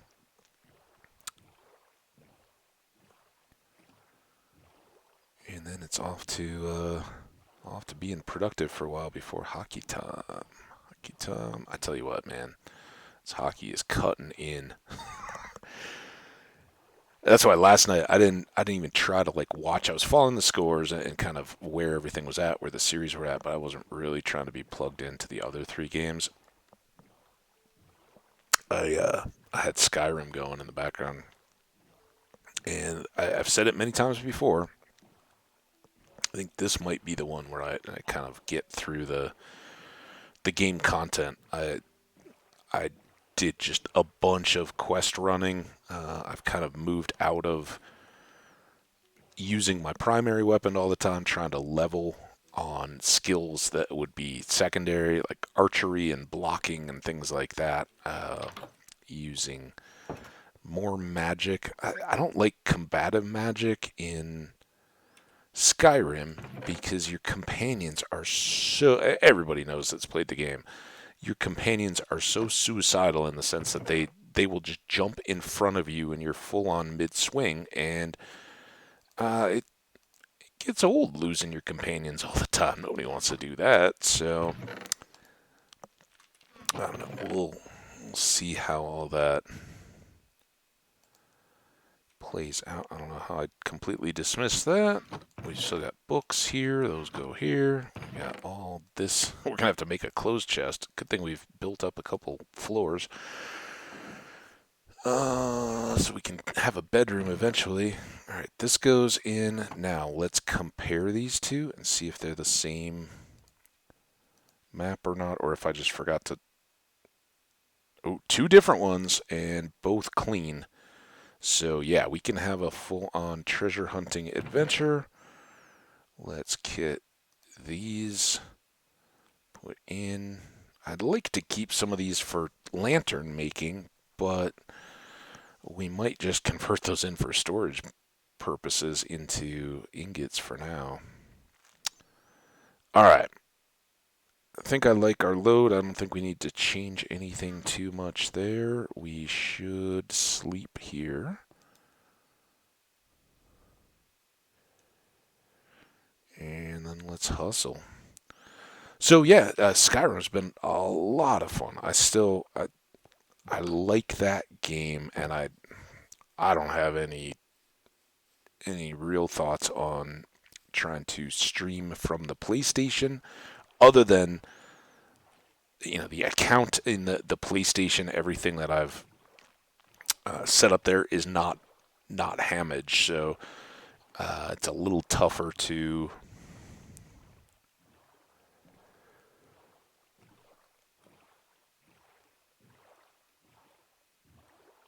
stream with confidence, I guess. I don't know enough about the PlayStation Network and all that kind of stuff to know if how we, oh, hey, look, this person's streaming, and then all of a sudden it's telling you guys, my account information and stuff like that. I know it's you can limit it a little bit to like friends, friends of friends and that kind of stuff are the only ones that can see you, but or only friends that you've approved, that kind of stuff. But then how does that change for the streaming, right? Does that mean nobody else can see your stream? Don't know. Probably not worth it at all. But and I don't know that there's that much, but I like that. I like that game. I like Fallout. I like both of those. I haven't done. I've actually got somebody gave me a gift of the Elder Scrolls Online or whatever the latest one is, right? And I haven't even loaded it. I've never played it. I think there's like some content that you can just kind of play solo, but it's also kind of, I don't know, transactional. Is that fair? Um, who knows? But someday it might be fun to explore that. But I've just been kind of enjoying it. It may be one of those that would be a lot less fun if you started worrying about the audience. Like I know a lot of one of my YouTuber content creators that I really enjoy the content for does those kinds of games, but there's a lot of editing. He even talks about it in the series. Like it takes a lot. You guys think like, oh hey, look, I played for an hour, but really I played for 4 to trim down that content, and then I've got to go in and edit it all. And when it comes down to that, there's even for a well-produced, that kind of production, there's not relatively that many views. Now he's hugely successful. Okay, so we want to go north and a little bit west for this one, and way north and way east for this one. So I'm guessing this is the one we got second. This is the one we got off of this ship. And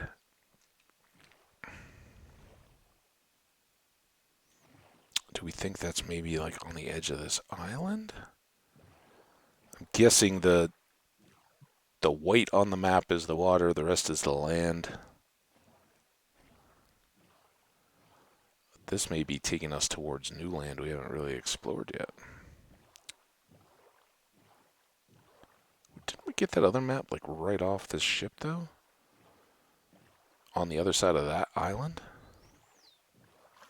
Maybe I have these two reversed. Did I forget about a treasure map somewhere? That's also possible. Before in and amongst the Trident guys, was I planning to come back for a No, because that shipwreck, the map pointed to the beach where we'd spent the night. We still got to go. We are. I'm not forgetting the directions in the world, right? We got to go north, and then this is still a little bit west.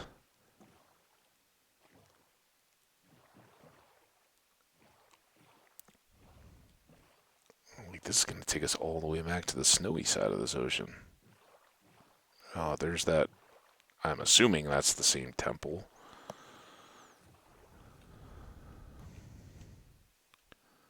Oh, okay. Here we go. Back around. If this is the same beach one, isn't it? All of that's going to be the birch forest and all that. I am, as soon as we see anything, we're turning this boat around. So we're going to come up on the drowned city next to the portal that's right sort of ahead of us. Here's one of these structures, and there's our beach. Right, birch forest. Yeah, so we can safely trash that one. Doesn't even matter now. This one, we are now backtracking all the way back across. Oh, is that another ship? Or was that just some appealing looking kelp down there? I'm looking like right there.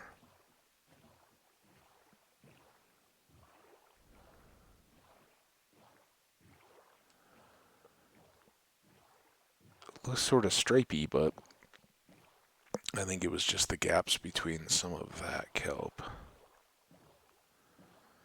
Alright, this is the island.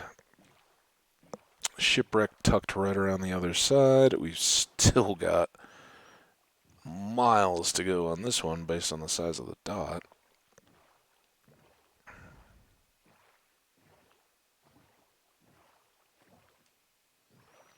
I'm just trying to expand the kind of fresh in the memory area. That's the ship where I think we got this map.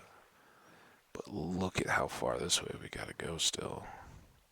Dot is tiny.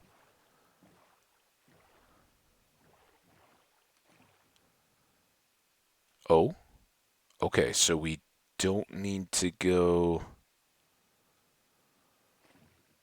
south too much more, but we gotta go east a long way. Is how I read that.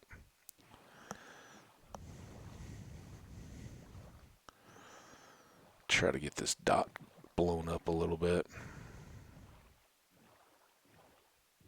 And this is good. This is exactly the way we wanted to keep exploring. So we'll just keep our eyes open. I wonder if that is another shipwreck up ahead to the left, kind of out from that sandy bank, or if that's just some hills.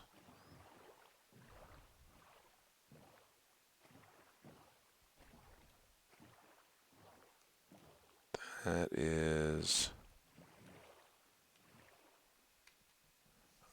Is that just a stripe of dirt, sand, and all that? Yep. Just a little terrain seam. I'm sure it's a boundary of some kind. And it was this. Okay, so that looks like a ship facing us, right?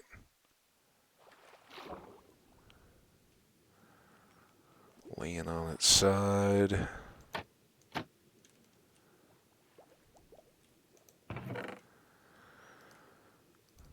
Here.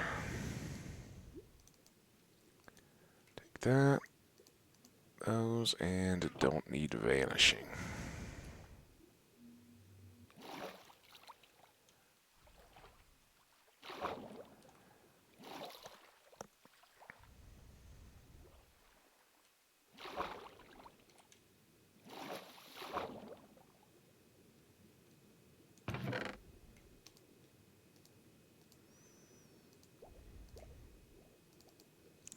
Respiration is really Nice.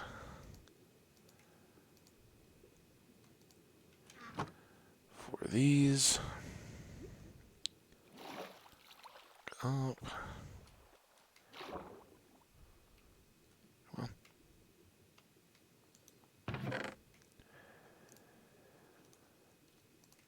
Gotta expect a duplicate here, since we're on the way from a shipwreck to another. So let's compare. Yep. And we'll go ahead and toss that, and we might as well toss that too, right? We don't need either of those. Double check, make sure this is still the right one. Oh, boat. Boat. Gotta get to shore here.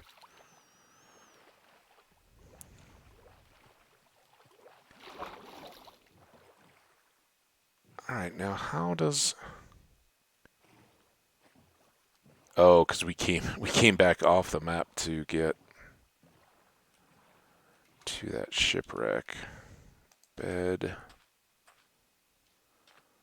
Still got a minute. We are still too far west.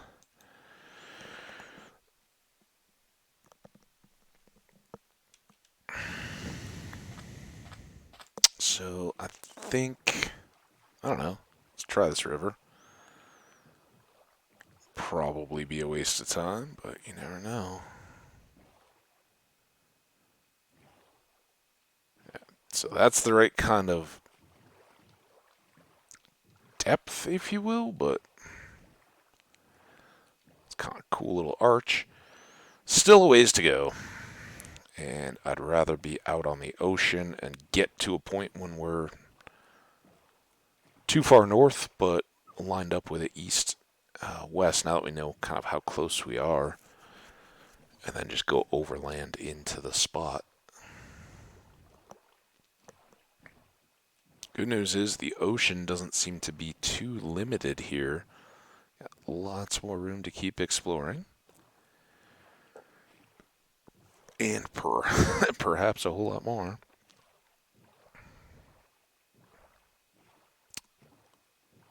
Oh. So much awesome. That could just be beach, though. I should calm down.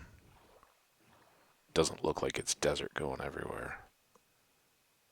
Ooh, that's interesting. Yeah, like right here? Ooh, this just gets better and better. Alright, well, first of all,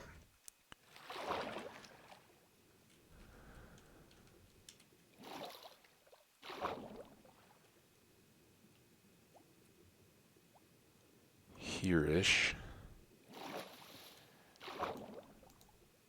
And hey, we'll get some flint, maybe. Well, that was easy. Hey, look at all this. So much iron. Cod is good. Another of those, and we'll even take the sword. Didn't get the chance to harvest as much flint as I would have expected. All right, we are full up. None of this is terrible. The gravel certainly could be. Let's just take a peek here. See if we can catch any cool biomes. The kind of hilly plains are nice. Birch dominant forest is a little meh. Alright, that all seems to be tied in. I'm really just looking to see, alright, did these open up into huge extra oceans or anything? It would seem as though our continent continues on to the east here very solidly for quite a ways, so no worries on that account. We can get ourselves a horse or a donkey or something and have at it. It's these kind of things, though, that always intrigue. What's over the next hilltop? What's around that bend in the river? Dolphin? And of course, is there a village?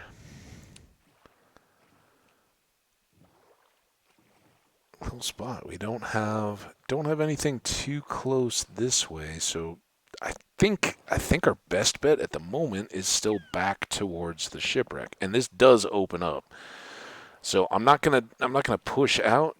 Um, I think we have some longer term trip destinations that are worth checking out. This one and then the other side to kind of continue wrapping around what looks like it. Does this all turn into one big sea? Or I'm sorry, one big island? Or does it keep going? Also, is that.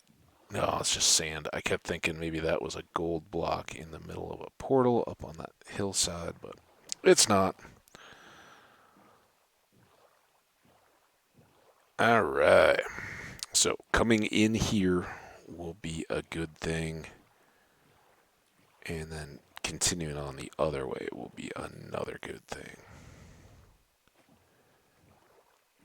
I don't know how to mark that necessarily. I think we'll just remember it. It's the first kind of big sandy area that we see for quite a while on this coastline. After going past all the islands, and let's just peek out this way and see if this coast wants to turn back. It looks like, other than some loading, we are just opened up to wide open water. Let's let it load for a minute. We'll go wide on that island and then start heading back. So yeah, we'll keep pushing here in the next episode. Let's make a last land sighted kind of marker here. In case it takes a while, I would have. Well, I don't know. I don't know what to expect for tomorrow. Could be Stardew. Could be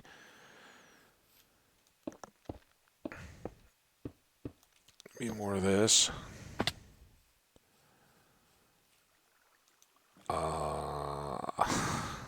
I got to tell you, the building was kind of unexpectedly the kicker.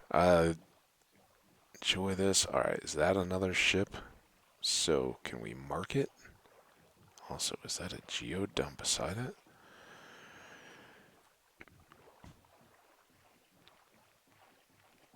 I don't think it would be, but it's kind of a dark spot. It's probably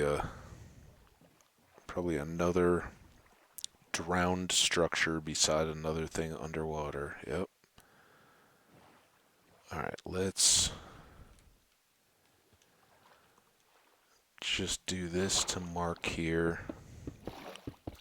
We have not looked at this guy yet.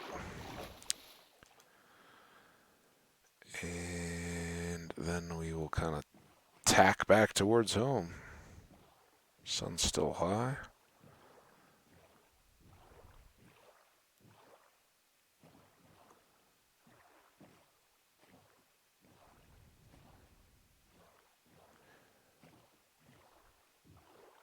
And is that our same little drowned temple? Probably Guardian Temple. Z- z-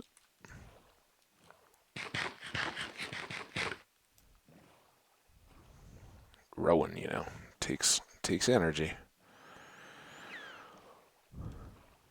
Uh, how far along the coast am I now? What are those birch trees? Maybe that is a different Guardian Temple. I'm pretty sure we got a ways to get back.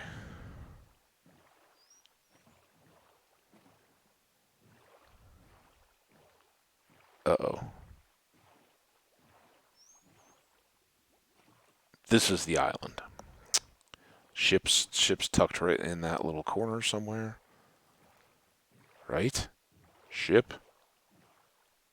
You should be down here somewhere. Yeah, there it is. All right.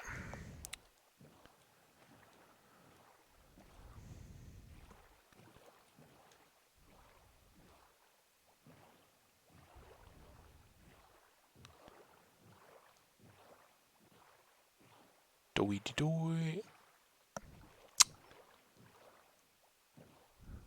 So yeah, how far do people usually get in Skyrim? I'm curious, honestly. I got a couple more of the PlayStation trophies in Skyrim yesterday while I was playing. I got oddly one that I never even realized before that I hadn't done. I got the award for persuading, intimidating, and bribing.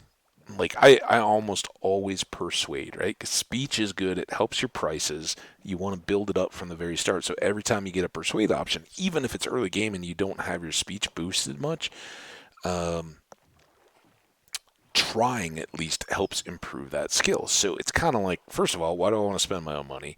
Secondly, um, why not go through there? But I'd seen in the game stats that, oh, you see that sun clicking? I don't like that.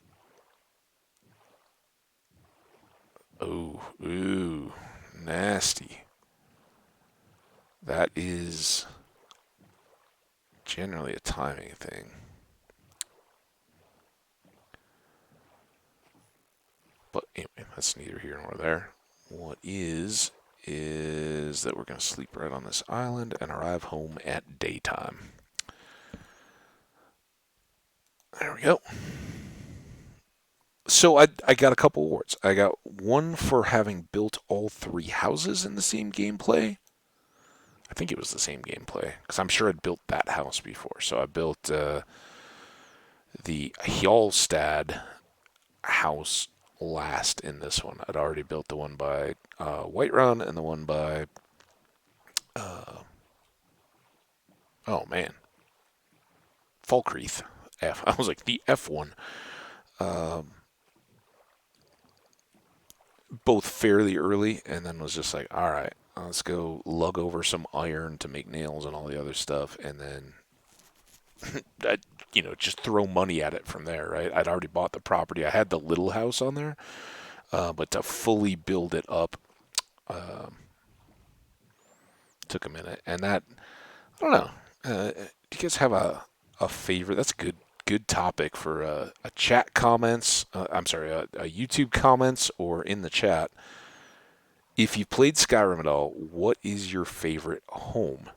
It can be any of the ones that are in the cities, kind of the just pay for them as you go, like you pay to decorate no matter what, or any of the ones that are in the steadings, right, where you build the house and you either can decorate it piece by piece, building the furniture with resources, or you can hire a steward and pay for them to have it all done.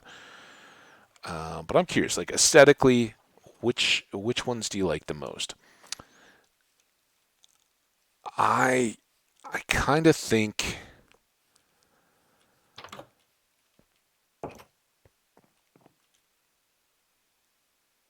my I honestly, and it's the first one everybody gets to. It's the one that when it came out, I think everybody learns how to build the house on it. Certainly, it's the one I've had the most times in gameplay. Is the Falkreath house Windspire? I think it is, or Lakeview, right? I think it's called Lakeview because it sits right by the lake by the village of not Whiterun, River Run. Oh man, you'd think I'd know the names of these places. Like I said, not really something I ever planned to stream, but I think that first house is pretty cool. Like the way it sits on the hill, kind of in the woods, looking out over the lake, being set up where you can put the patio and go outside and look out at the lake. And for its proximity to everything, it is really, really handy early game to be able to get a carriage there and use that for your, because Falkreath doesn't have a carriage coming back out of it. And um,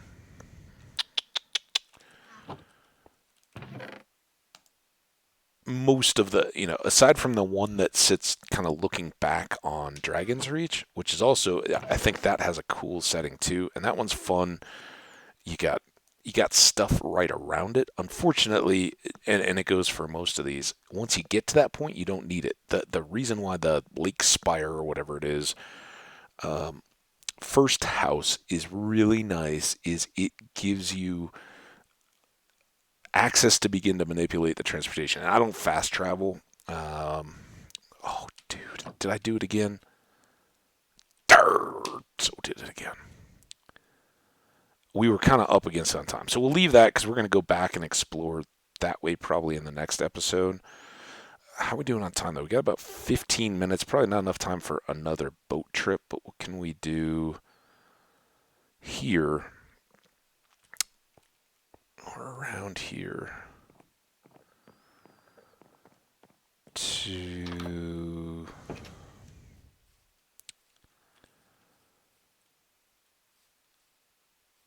make the most of our time?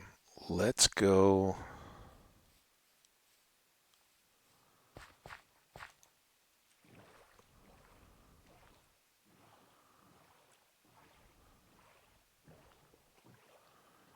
Let's go do some chopping.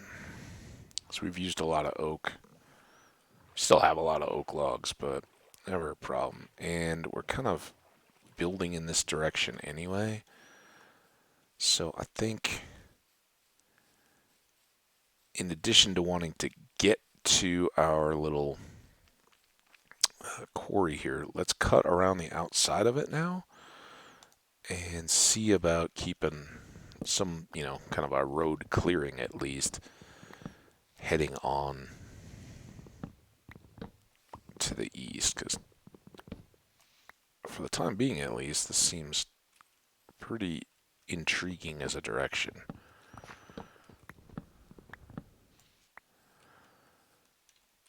The other thing that maybe you guys can tip me in on is north, south, east, west. Once we've found one of these mines, are we better? Are we better sitting on a north-south line? Like we've clearly got the igloos in roughly the same line, right? We're at 136, and I think they're both going to be back that way, but a long way north of us, obviously. So maybe we're already further than that.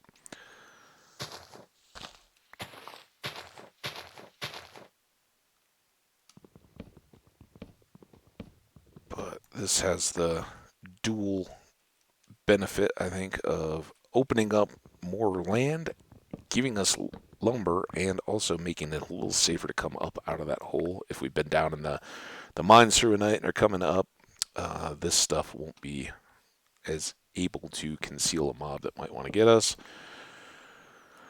Hit the power on the controller there. Keep the PlayStation alive so I can keep watching you guys. And again, thanks to the new subscribers. You guys are awesome. Love seeing those numbers go up. I gotta randomly, and I don't know if it was legit or not, I got a response to like a 3-year-old comment on another channel. And I was like, oh, you see kind of the notifications like, oh, comments. I better go check that before the stream. Sometimes I forget to look. Like just in case somebody had a thought or something relative to either Stardew or Minecraft here.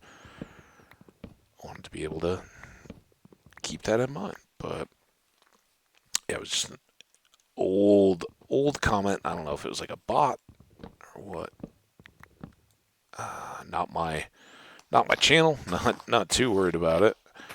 It was very odd to see somebody hitting that out of the blue. Although I'm sure there are content creators out there that are like, dude, who's this Hamich guy, and why is he watching like a 2-year-old video series that now gets like no likes or views? Because I like to have enough episodes that I can kind of dig into a series and be able to kind of binge it as it goes along. And I've always hoped that some of these plays, if you've got a few hours and wanna be playing a game, you can just pop these in, or if you're at work or something like that, just want some background to chill to, you can be playing along, doing your own thing, and we can all just kind of talk about what's fun's going on. So the hockey dominates right now. It's dominating my socializing with other people. The likelihood of um, whether I'll be uh, streaming the following days or not, um, and it is chilly still. Yesterday and a little bit today felt chillier. Like Saturday, that we'd had the snow on Friday, and it kind of continued to snow overnight, but not very much. Right? It wasn't. You never know. That's what I said. You just can't tell, and they have to prepare. And it did snow all day on Friday. Big, wet, fluffy flakes and all that kind of stuff. It's really pretty and really fun to have those kind of spring snows, but never really stuck. And while I saw some limbs down, uh, it seemed as though there was enough moisture falling with the snow or whatever. I don't know. I don't know what the case was. That like the leaves and the branches and stuff, there was snow on them and it looked like wet. They were certainly bent down, but it was falling. It wouldn't like make an 8-inch pile on a branch and then drop the whole thing down. You'd get like an inch or so on some of the branches, but then it would fall off of itself. It was just too wet to sit there statically, holding its own weight. So it seemed as though most things came through pretty well. As I said, the power was flickering, not the flowers. The flowers were not pickling. A little bit on Friday night, never seemingly went out all the way, although I was asleep for a good chunk of that. Uh, but then Saturday, it ended up being it was partly cloudy. It was, the precipitation was done at that point for that round. But when the sun was poking through the clouds, it felt really warm. And I was going out to watch the game with friends and stuff, and had on like 3 layers, and one of those was a hoodie, and then a hockey sweater, which they're not designed to hold in heat. Really, it's not sweater in that sense, but they're not paper thin either. And t-shirt underneath, and it was very almost warm. Like the place we went had a big upstairs with the garage doors can really be wide open. And when we first got there, it was like, hey, sun's kind of was getting lower. Can we shut one of these just to have it's not like full on sun right in the people's eyes that were facing that way. Oh yeah, do whatever you want. So we did that, and then it started getting warm. Actually, like propped the door up a little bit on the edge of one of the chairs, just to keep the fresh air from going through, because it started to feel pretty warm. But being outside, there was very little to no breeze at all. So, going back out to get the Uber afterwards, even, that game ended. It wasn't even full dark at that point. Very close, but not all the way. But then yesterday, it stayed cloudier. It got sunny later, but it just felt, I don't know if it was the breeze or the humidity or what, it felt a little bit toothy. And they're saying like Thursday is when we next get back into the 70s. So all of a sudden, it's like, okay, yeah, you guys weren't done with April yet. I know you're almost through May and looking forward to Memorial Day and all that, but let's have a little April back. So yeah, highs in the 50s, but it's nice. Everything, we needed that moisture so bad, and I didn't hear any like official totals on how much we got, but almost instantly, like everything, all the lawns and all that, like the open space, the non-water, not somebody's lawn where they've already had sprinklers going and pre-emergent and all that kind of stuff on the grass, but just like the parks and the open areas that don't get anything. All that has started to green up, and you still have some of the last year's stuff poking through, but it looks good.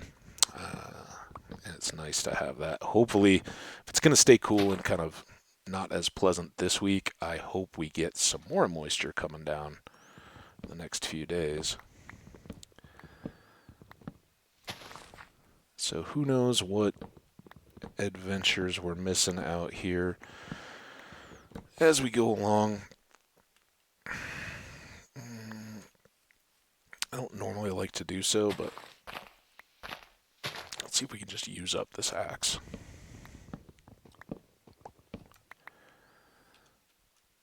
And none of those have contact, I don't think, so that should clear itself.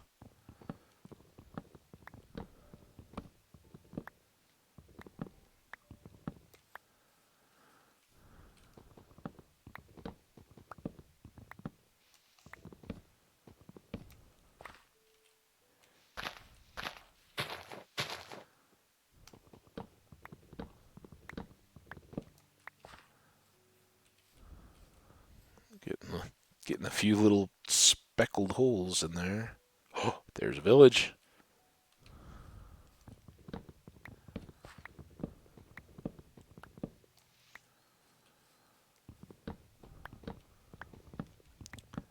Now we get to have a cliffhanger. Because guess what, folks? I don't even have time to walk. Well, we have time to get home, but not time to go begin exploration of a new village. We will save that one for the next. That and filling in the map and further exploring the ocean. But again, in case sense of direction is not particularly prominent in your game, I think we see some of that as we go along the coast in the boat, zipping along, and where that island sticks out and is all wooded and kind of stands out there. I think this stuff may border on that. I don't know. I never like these too much. Let's calm that down a little bit. Yeah, I don't know if that would come all the way back out or not, or how far the coast sticks out, but we will figure all that out, and I'm very excited to go see what that village has to offer. Hopefully some beets and some hay bales. And we will try to get some of these apples, along with the sticks and the saplings and everything else, but apples always good. What? That is a very random little red mushroom. Huh. Cool. I'm not gonna pick it. We get savages.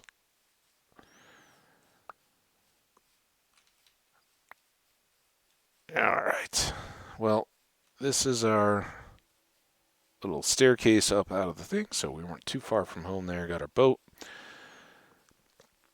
And we'll put this stuff away, resupply our axe, and be ready to go in the next Minecraft, whenever that may be, to explore the village and complete the treasure map that I have in hand. And we'll see if I can remember both of those things, because we may well be back to Stardew. I don't know. I'm having so much fun with that Stardew run and all the progress that we're making in that farm, how set up we are going into winter and how close we are to winter, and the fact that we can have a couple episodes that are pretty much don't even worry about the farming, it'll take care of itself. Go get iridium and treasures and stuff out of the caves and have a lot of combat and all that. if we're doing all that kind of stuff, that makes things all the more exciting. I do want to carry another axe.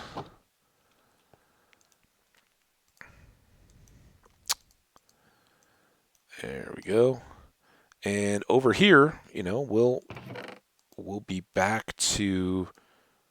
Oh, I didn't account for all the tree dropped sticks. We got a lot of sticks.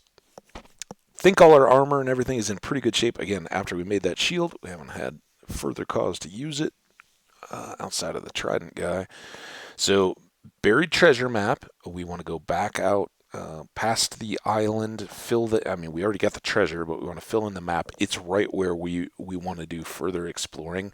So I think the plan will be in the next episode. How am I going to remind myself that this is what we want to do? We want to go to that village first.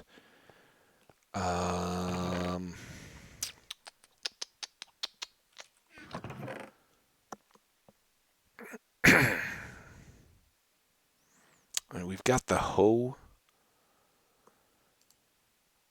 Let's put the hoe in our other hand instead of the map, because I think I'll look at my inventory and I'll go, why do we have this map in here? And they'll go, why isn't that where I want to look at it? And, oh, because we're going to go to the village first. Then, if we go and fill in this map from the boat, we can then go adventuring beyond it and not have to worry about it, right? But I think that's kind of the best plan. Let's go back upstairs here to wrap things up from our new scenic vista.